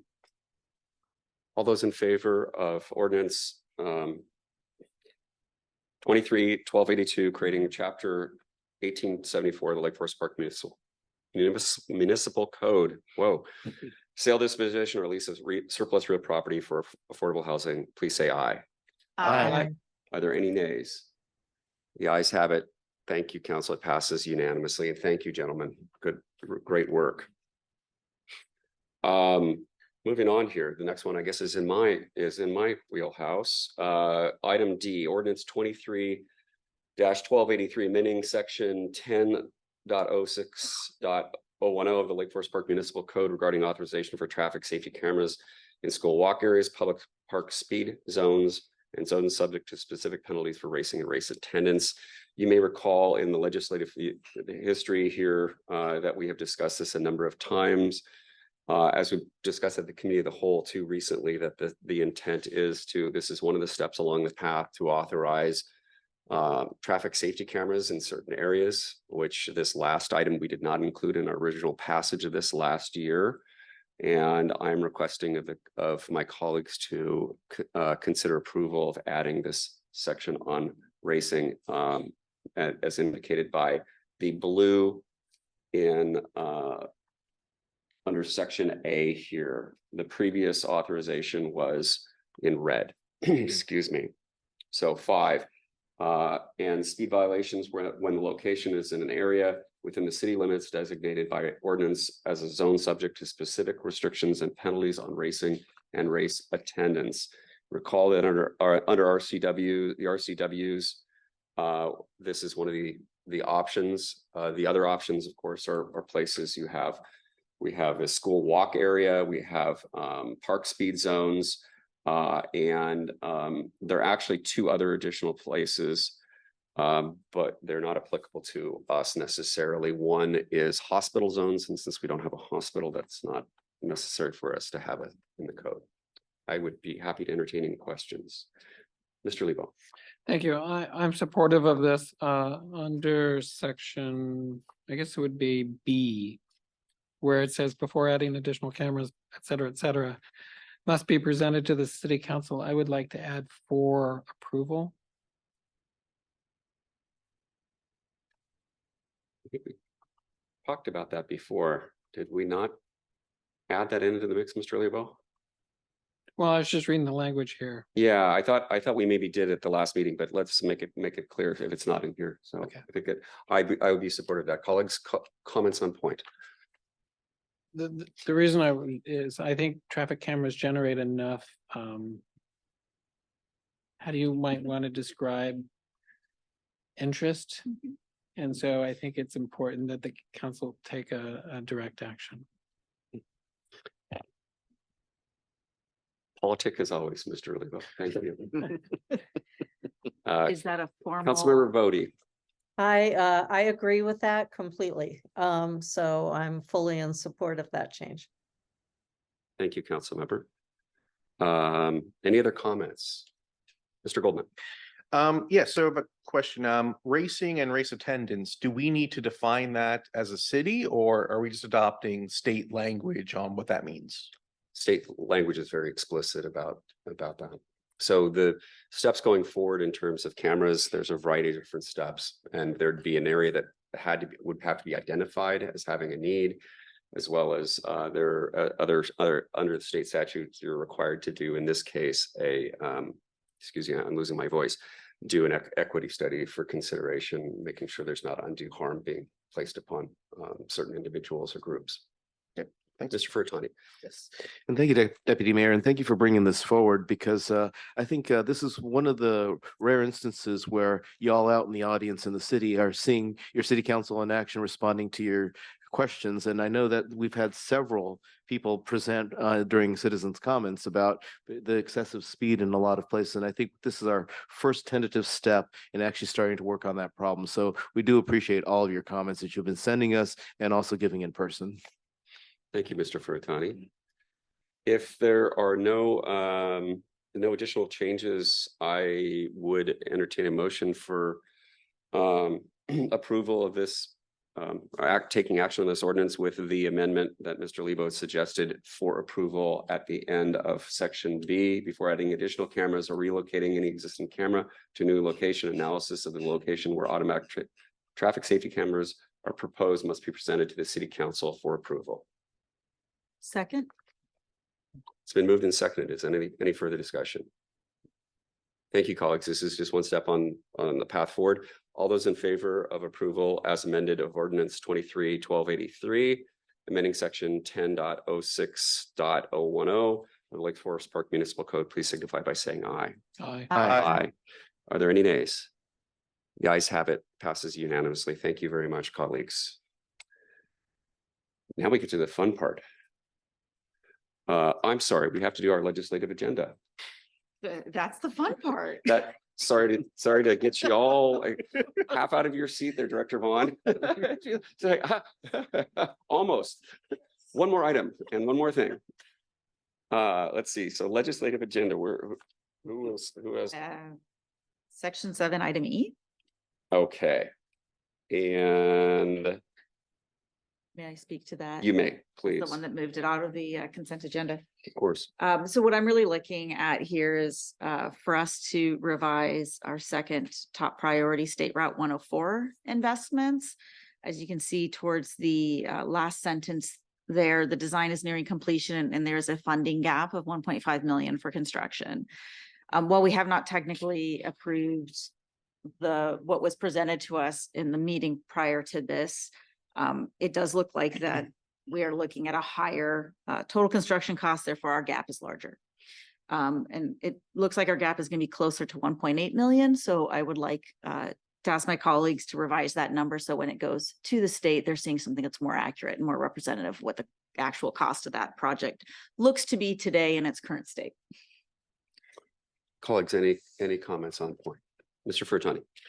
I agree with Councilmember Riddle. I think in fact, we might as well not ask for most of the funding. We should actually ask for all of the funding. And my Yeah. fear is that in fact, it's going to continue to rise. So we should at least ask for 1.8 million. Thank you, Mr. Furtani. Any other questions or comments? I'd entertain a motion. I would just, if Please, I Mr. may, Riddle. I think the number is like 1.88. And so I'd propose 2 million or 1.9 million if we want to round it up. If you're gonna ask. Yeah. Right. Fair enough. Mr. Perigo, are you comfortable with that number? 2. Two. Fine with 2. Thank you, Director Perigo. Colleagues, any other questions or comments about amending this to include a $2 million number? Vice Chair Cassover. Thank you. Yes, I completely understand why we're doing this. I have a little memory in my mind that our lobbyist has warned us that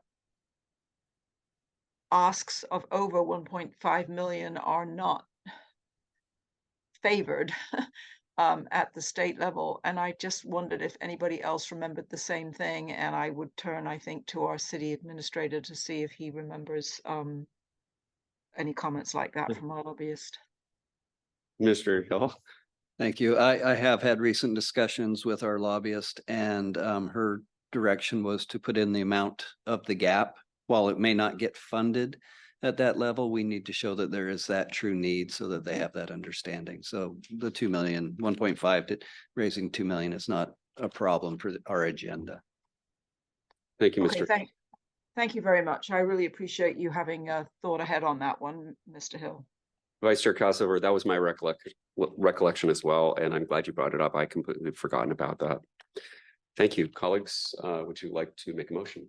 I will move to approve the state legislative agenda for the city of Lake Forest Park 2023-24, revised for the 2024 session, amended for a $2 million funding gap for the State Route 104 investments.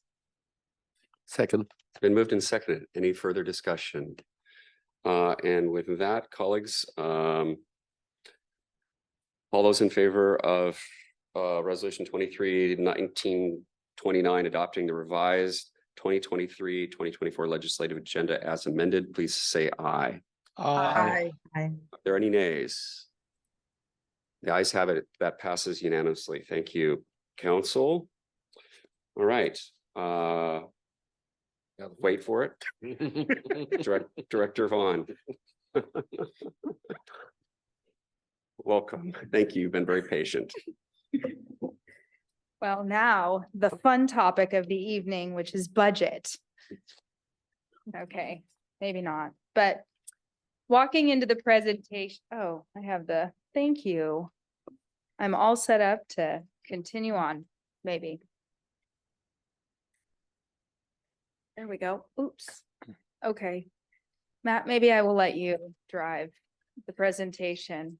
I'm not sure what's going on with the thing. So anyways, walking into property tax, which is the first piece. I'm just going to go over the presentation. Actually, I'm going to take a step back and walk through all of the items together. And then as we've kind of been talking about all of these separate ordinances and resolutions throughout the budget amendment process for the mid-buy process holistically, we're going to kind of, I was planning to continue that discussion holistically and then stop if we need to answer questions through the slides. So at the top is our 2023 highest lawful levy, the limit factor increase of what we very commonly define as the 1% is about, the value is just over 34,000. Then we walk down and the new construction value and prior year refunds. And then every year we have to estimate high, which walks us into our 2024 property tax levy. And then walking to the next slide. Oh, okay. I'm not going to touch it anymore. I'm going to let you drive the slides. Okay, so then walking into the next property tax slide, This slide has actually quite a bit of information on it. The first top left corner is just a snippet of what was on the previous slide, to show you the 1%, and the value of that. And then walking down, the current levy rate for 2023 is in blue, and then walking down to the proposed levy rate, because we don't have a finalized levy rate at this time. We're working off preliminary numbers. That's why on the previous slide, we have to estimate high. And then that is estimated at this point at 0.80, but that does have room to change. I'm expecting that most people will want to go home and look at their assessed value and be able to calculate their own. So the calculation is always provided for anybody to figure it out on their own. And then as we walk to the right, the examples and the 2023 median residence value is 903,000. And where that information was received was from King County's website, which is the snippet below. So that's where the information is coming from. And so that covers the property tax. The next slide moves on. Do we want to stop and have a conversation or just continue to walk through the whole presentation? Councilmember Riddle. And just to clarify, as I'm looking at the actual ordinances that we're doing, when we talk about the property tax levy, we're approving the dollar amount, not necessarily those levy numbers, because those are created by the assessor, but we're just approving the total dollar amount of what we'll be collecting from our community. Is that correct? We Is our are. approval. Yes. So what's being asked to be approved this evening is the limit factor increase, or what they define as more commonly used as the 1%. That's what's being asked to be increased. And that is only the amount that a city can increase on an annual basis. Okay, thank you very much. Thank you.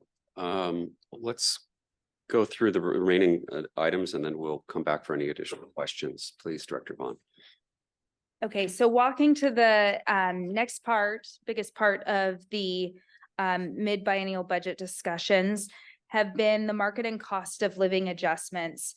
And there's been a lot of moving parts, as we know, through the labor markets, between the police guild, which in 2023, we reopened that contract in order to retain and keep officers for an additional adjustment. And the city's not proposing to increase that adjustment at this time, but what they are proposing to increase is the addition of the 3 limited term employees, which is to help offset the hiring, recruiting challenges and the upcoming retirements that are planned in the very near future. And then walking down to the Teamsters Union, this goes back. There is some 2022 retro pay in here that needs to be adjusted, in addition to some market adjustments for 23 and 24. And it does seem like, yes, we are playing a little bit of catch up, but that is because that contract, that union agreement wasn't ratified until recently. And so the city could not have done that prior to that contract being ratified. And that does hit the general streets, sewer and surface water utility funds. And then walking down to what we call the management professional employees, or the MPEs, you can call them the non-represented. They have those kind of that name. So in 2024 or in 2023, we are proposing market adjustments in addition to a COLA. And that will affect multiple funds, being general street, the transportation capital, sewer utility, and surface water utility. And then walking to the next slide, the general fund expenses Dispatch, this has been a very large discussion. There's been a long-standing relationship with the city of Bothell. We were provided notice earlier this year that relationship, that they were transitioning to Norcom. So the police department did an evaluation and the cost is going to significantly increase for 2023 and 24. And so we need to make that amendment to our budget. Walking down to the police rifles, there was a House bill that passed that changed that personal owned rifles were no longer to be used during operations. So therefore that put the police department in a position of needing to purchase rifles for the officers. And so that purchase is being included in the amendment. Then health and wellness grant. This is one of those great opportunities where you, it's a pass through of money coming in versus money going out. The jail services, police and court, there's been quite a few moving parts on this one. There was a longstanding, there was a longstanding relationship with Yakima County for the longer term inmates or defendants stays, and that went away. And so we were having to house, the city was having to pay to house defendants here within King County and Snohomish County, which is a much higher cost. Since then, the police department has done an excellent job, and we do have an interlocal agreement now that's been signed with Sunnyside in order to decrease the cost of those longer term defendant stays. And then walking down to the Blake reimbursement, again, that was a change. There was a decision made between state versus Blake, and the city is receiving funds for the costs that went into reimbursing those fines. So that is a pass through. So walking to some additional adjustments, the Washington opioid settlement revenue. So this is we are just proposing at this time to adjust the increase in revenue. We have not yet determined how, the city has not yet determined how they are going to use the expenditure side of the funds. But it does have to be used to combat the opioid pandemic. And then walking down to the sewer and surface water utilities, that was a new revenue that was adopted as part of the budget that was approved, the 2023 and 2024 budget. And we only put in 1 year's worth of the revenue, and knowing, being very aware that we would have to make that adjustment at the mid-biennial budget adjustment. And so I shouldn't use the shorthand. And so we're here increasing that amount. And then walking down to probably my favorite topic is the investment diversification interest, which the city has been working on for quite a while. And during the spring, we were able to get the strategy approved with the Budget and Finance Committee, which was a really big win for the city. So we walked that forward and started diversifying into governmental agency bonds. And that's probably one of the only revenue sources that the city will actually receive an increase in every single fund, that's what finance thinks is exciting.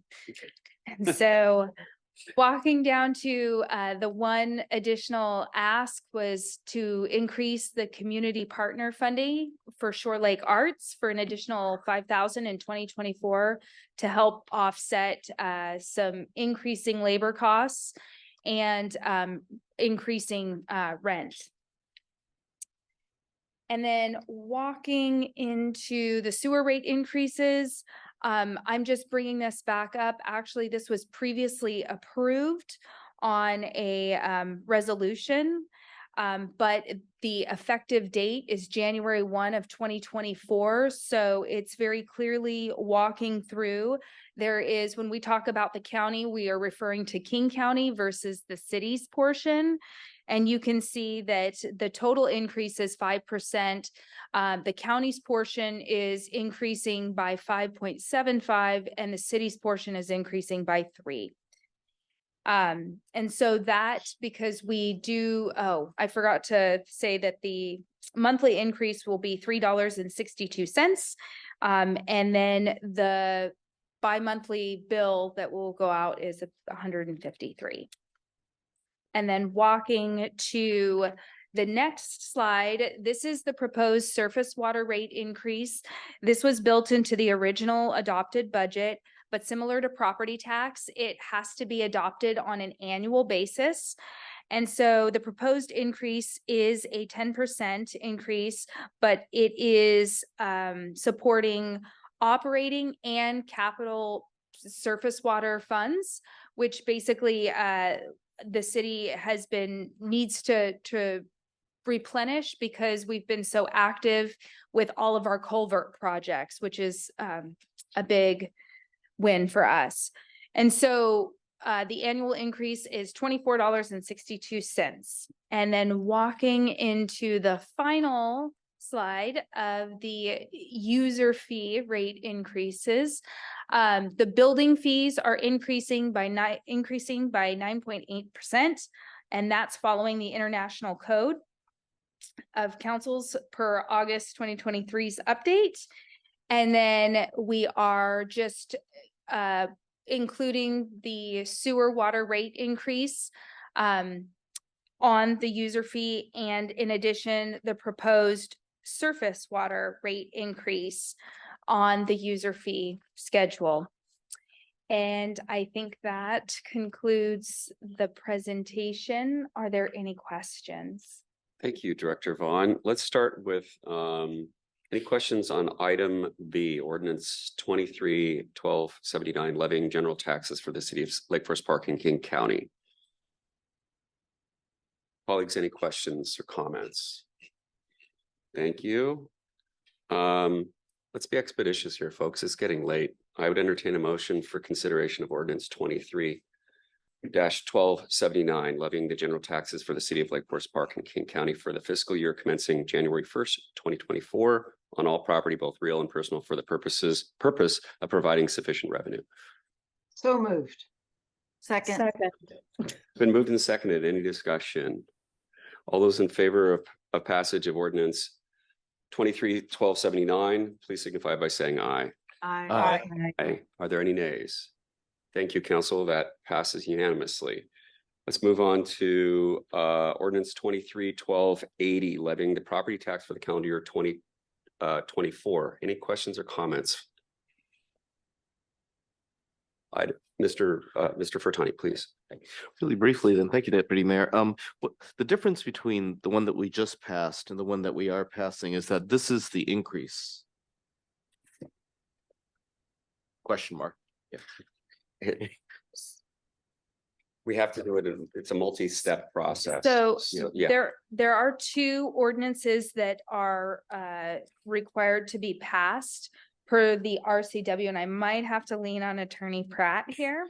The first one that is approved is stating the assessed valuation adopted, and in addition, the total number. So if we walked back to our presentation, that total number at the bottom of the table where we have the additional 200,000 increase, that dollar amount of the 6, almost 7 million, those two things have to be adopted in the first ordinance that was just passed. The next ordinance walks in and says more specifically the intent behind the 1% of the highest lawful, the limit of the 1%. And if I'm not incorrect, this is just citing the authority that's given to the city to do this increase. Thank you. Thank you. Thank you, Mr. Fertani. Would anyone like to move ordinance 23-1280? I would Oh. like to, sorry, no, go ahead. I'd Let's like to fight it move out. ordinance 23-1280, an ordinance the city council of the city of Lake Forest Park, Washington, levying property tax for the calendar year 2024 is allowed by law, providing for severability. Yeah. Second, It's been moved and seconded. Any discussion? All those in favor of ordinance 23-1280 levying property tax for the calendar year 2024 signify by saying aye. Aye. Are there any nays? Thank you, council. The ayes have it. It passes unanimously. And we're on to resolution 1922, setting the surface water utility rates for 2024. I'd entertain a motion. So moved resolution 23-1922, resolution of city council, city of Lake Forest Park, setting surface water utility rates for 2024. Do I hear a second? second, It's been moved and seconded. Any discussion on resolution 23-1922? Hearing none, all those in favor signify by saying aye. Aye. Are there any nays? The ayes have it. That passes unanimously. Thank you again, council.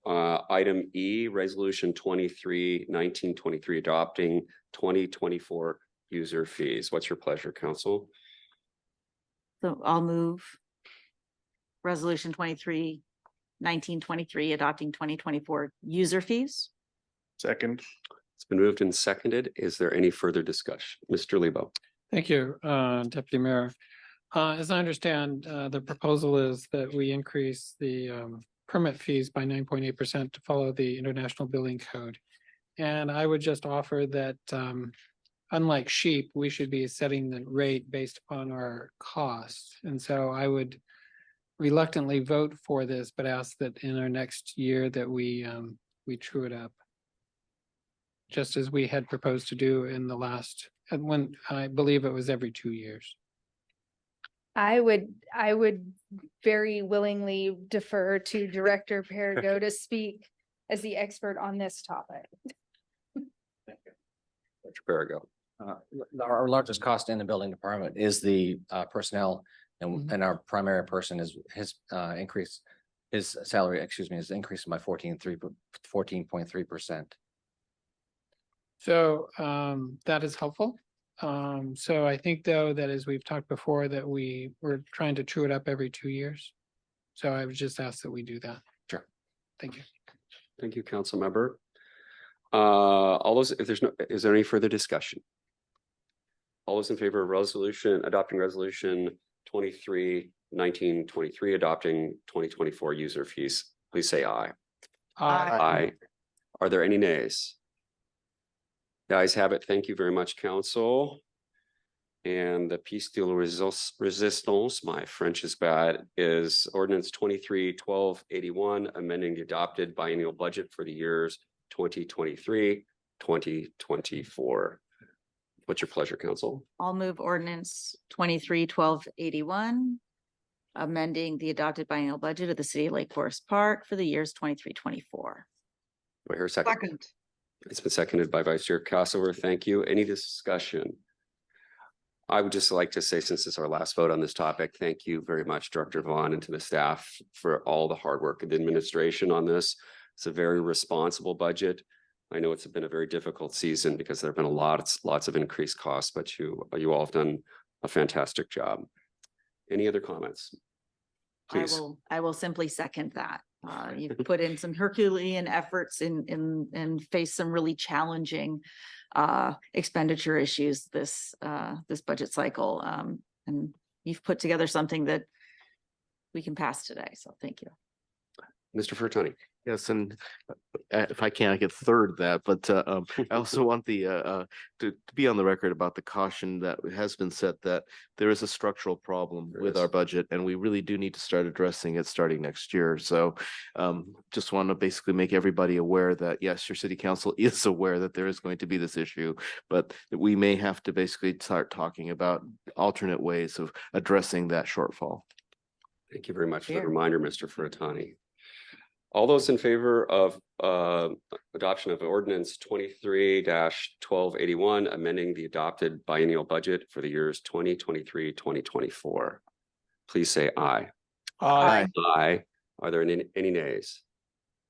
The ayes have it. It passes unanimously. Thank you, Lindsay. I just you, realized that's Lindsay. my last budget as a policymaker. I can take a deep breath. I'm not sure which is worse. Thank you, colleagues. We're on to item, unless I'm forgetting anything, I hope I didn't get out of order here. We're on to item number 11, council. Is there any council discussion or action? I don't think there is. Other business, Councilmember Riddle. Thank you. We had obviously a very full schedule today, so I wasn't able to put these on formally, but I do want to just alert the council, my fellow colleagues, that I want to bring to you a policy around new traffic camera revenue and putting that into a traffic camera revenue account that can only be spent on street safety with council approval of expending that. So that's something I want to bring to you guys soon, as well as updating our art program policy. We've had an art program since 2009. Yes, 2004, I think. Yeah. It's a long time ago. And it was fairly heavy-handed, involved budgeting and truing up and so simplifying that so we can actually start using it. And hopefully simplifying it in such a way that we can take advantage of the capital expenditures we've made this year and to start to fill that account starting next year. Another thing for our finance director to work into a budget. So I want to bring that to you, just clean up that language so it's simpler. And the last thing is Councilmember Goldman and I have been working on the multimodal healthy street program. And we've made some great progress working with the chief and public works director in making sure that this program is sensitive to the needs of our community and our first responders and for maintenance and so forth. So hopefully we'll be bringing an updated language to the council here quickly so that we can get that on the books as well. So just some upcoming things from us. Thank you, Councilmember Riddle. I think Vice Chair Cassover was next. And Yes, thank please. you very much, Chair French. I found our citizen comment period today to be frankly traumatizing, given my family background. And so I did a little research while you all were on your break, and we have some options. And so I just want to let you know that I'm going to be working with excuse me, our city attorney to identify the proper steps to put some of those options before you, and hope to do that in our next meeting, because that kind of hate just has no place in Lake Forest Park, and we need to find a way to protect our citizens from the effects of that kind of speech, and we'll do what we can to make sure that happens. Thank you very much, Vice Chair Cassover. And just procedurally, colleagues, I'll be talking about this in a second, because I know we have a lot of things we want to get wrapped up before the end of the year. We'll be talking about adding at least one additional meeting, but I'll get to that in a second. Councilmember Bodie, please. Yes, following up on well, first of all, I want to say I really appreciate the remarks of our Vice Chair Cassover, because I had the same feeling. I was completely set back by it, and as you could tell during the course of the conversation. And so I think I would appreciate knowing what we can do to regulate speech that is of a hateful nature. For example, supporting Kristallnacht as a good thing to do just kind of left me breathless, and nauseated. So thank you, Vice Chair Cassover, for doing some research on that. And I think that we want to hear all viewpoints, but there is a boundary somewhere that perhaps we can set in place. I wanted to follow up on the themes that Councilmember Riddle was talking about. We do still have some odds and ends of things I'd like to get moved forward from previous discussions this year. One is, I believe we never actually adopted the sign ordinance, but so I think we discussed it numerous times and it was ready to go. So if we could bring that forward, or am I mistaken? I'm pretty sure when I looked back that I couldn't see that we had adopted the updated sign ordinance that was recommended by the Planning Commission, vetted by our city attorney, and discussed, I think, at least 2 times, possibly 3 by the council. So I'd like to get that one wrapped up because we're not consistent with current state law. And then second, the discussion of the Lakefront Park and sound transit issues have again raised the need for a process for residential parking permits, especially since we won't have park and ride spaces or a parking garage in Lake Forest Park. And so there was language which we discussed, I think in at least 2 council meetings, discussing a proposal to set up a permit process. Basically, it doesn't guarantee that there are any locations that would be covered. A super majority of citizens would have to support it for their neighborhood, and it would have to pay for itself. So just to remind you of that. So I'd like to bring that forward with an updated review from City Attorney Pratt, who I believe was going to follow up on that, but it probably fell through the cracks of the press of more urgent business. But it would be very helpful, I think, to wrap that one up this year with the council that has discussed it. So I'd like to request respectfully that we try to move those 2 topics forward in our remaining meetings. Thank you, Councilmember Bodie. I believe Mr. Goldman was next. Yes, I don't have anything to add to upcoming agendas because Councilmember Riddle already mentioned multimodal streets. But what I do want to ask, the next Racer Principal Assembly meeting is the evening of Wednesday, December 13th. That is also my birthday. And so it's unlikely I'll be able to attend. So I would like to ask if there's someone else who would be willing to attend in my stead. I'm sorry, what was the date again, Larry? Wednesday, December 13th. And I think it's 7 o'clock, or is it 6 o'clock? Administrator Hill. 6 o'clock. I am committed that evening with another. Council member, where is that located?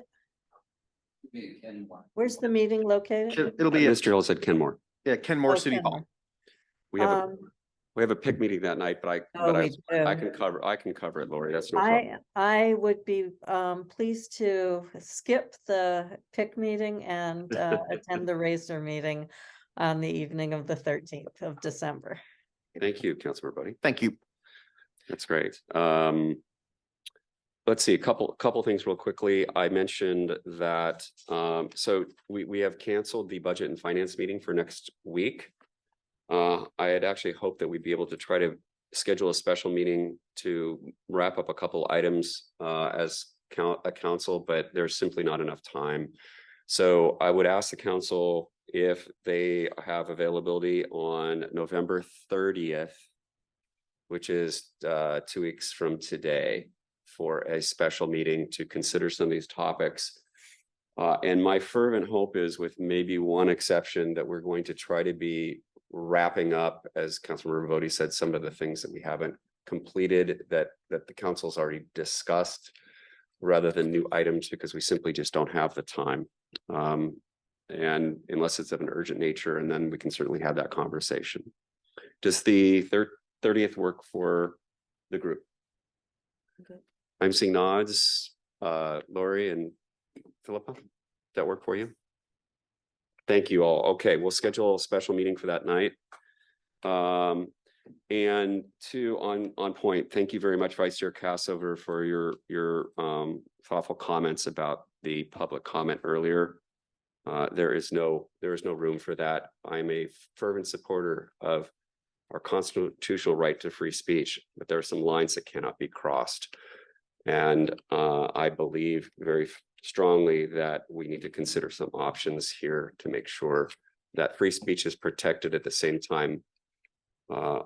There's not harm done to the people, the good people of our community and the people who want to attend this in good faith, these meetings in good faith. So I look forward to those options, and thank you, Philippa, for considering that. If I could just add, Please. in your role as deputy mayor right now,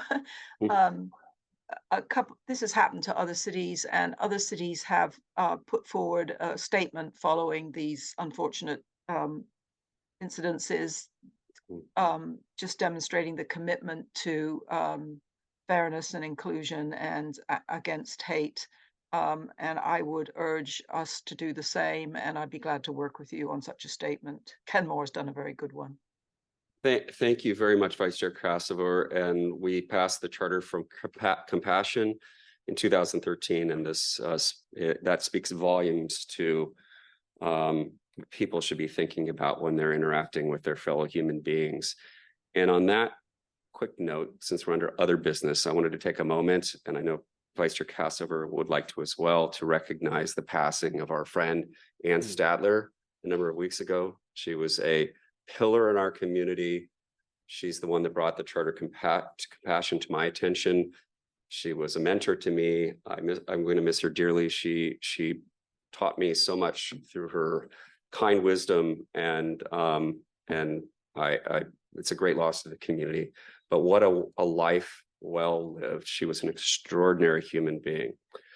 I also wanted to recognize the passing of our friend Roger Olstead, who served on this council for multiple terms. I was told actually on Tuesday night that he had passed. And Roger too was a fixture in this community, a kind, gentle man and a statesman too. He served his community very, very well as a volunteer for decades. And the loss of him to this community is another sad point in the last couple of weeks, and he will be missed very much. Vice Chair Cassover, did you want to say anything additional? Well, thank you. Yes, Ann Stadler was my neighbor ever since we moved here 16 years ago, and very important person in my integration into the Lake Forest Park community and into encouraging me to run for office, and was a mentor and advisor, and always available for discussions. And I shall miss her very, very much. Anne was 92, still very engaged, not just here in Lake Forest Park, but literally around the world in the work that she did, promoting compassion and compassionate communities.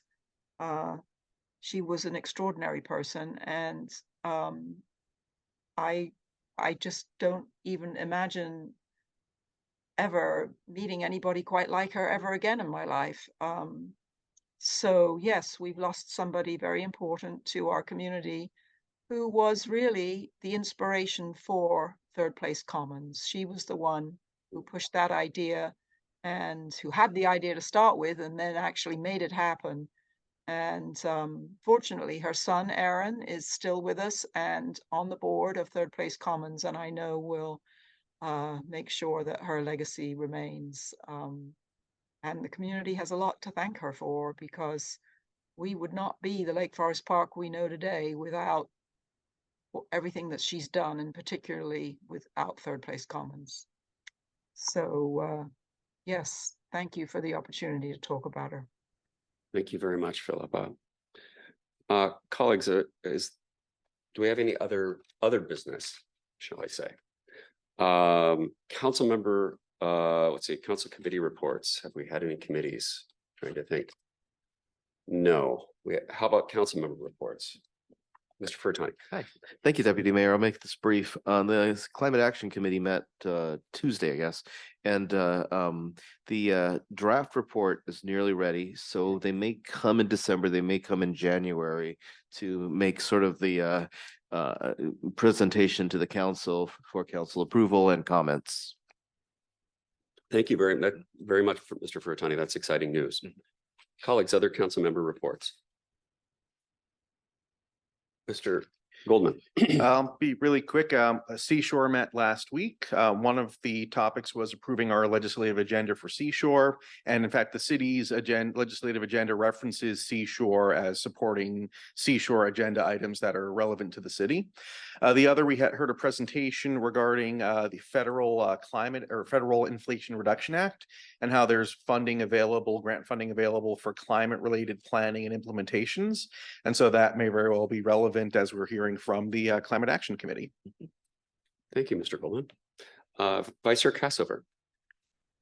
Yes, thank you. I did attend the Growth Management Policy Board on the 2nd of November, and they have now completed their housing monitoring report, and this is available for the use of the city, and I'm sure that our planning department will be using it and helping as a data set for the Planning Commission as they work on our comprehensive plan. There are a few points that kind of stood out to me as they described this that were a little alarming. And that is really that our population growth has outstripped our housing production, as everybody probably knows. The other is that mortgage denial rates are rising, and particularly for marginalized communities, and that is especially Black applicants. That's very, very sad to see.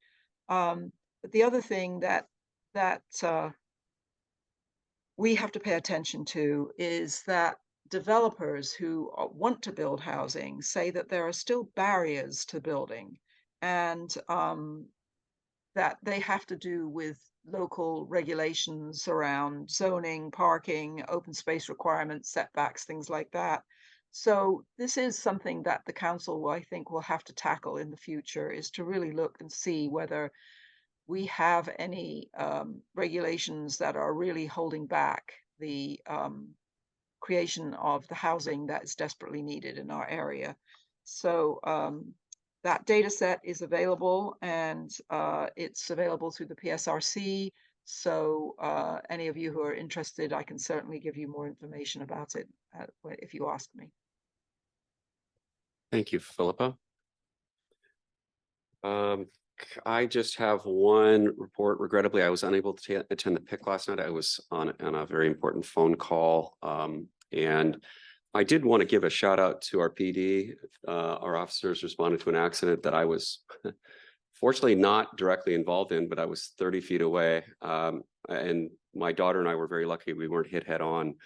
I believe the gentleman's okay, but it was pretty serious. All of his airbags deployed. Hit the median, took out a sign, hit a tree, almost hit us head on, and ended up right near Mr. Furtani's house in a retaining wall. Officers were on. I was on the phone with 911, helping the gentleman to make sure he didn't move from his vehicle, and Officer Parrish was right there almost instantly. And another officer blocked the. This is on 104 over here. Blocked the road off down the way, so I couldn't see who it was, but many thanks to him as well for keeping us all safe. But it was a great response and very, very quick. So many thanks, Chief. Colleagues, we have the city administrator's report. Okay. Question. Yes. Just we have the chief here. Do you anticipate we'll have heat maps with NORCOM going forward? Can I speak real quick? Absolutely. Please, Chief. Because it is in the city administrative report. Everything is going really well with Norfolk. Okay. So if you have any questions, it's been Microphone, sorry, Chief. thanks. Matt's gonna get mad at us. Official. Matt's making gestures over here. make it official. NORCOM is going really smoothly. We got small little things that we've taken care of, but it's gone real well. So I just wanted to make sure everybody knew that. And Great. I don't know if there's any questions on NORCOM, but it's going well. Thank you. Thank you, Chief. All right, if there's nothing else for the good of the order, we're adjourned. Thanks, everybody. Thank you, everyone. Bye, See you in guys. person soon. Take care. Enjoy your Bye. trip. See you next week. Be well.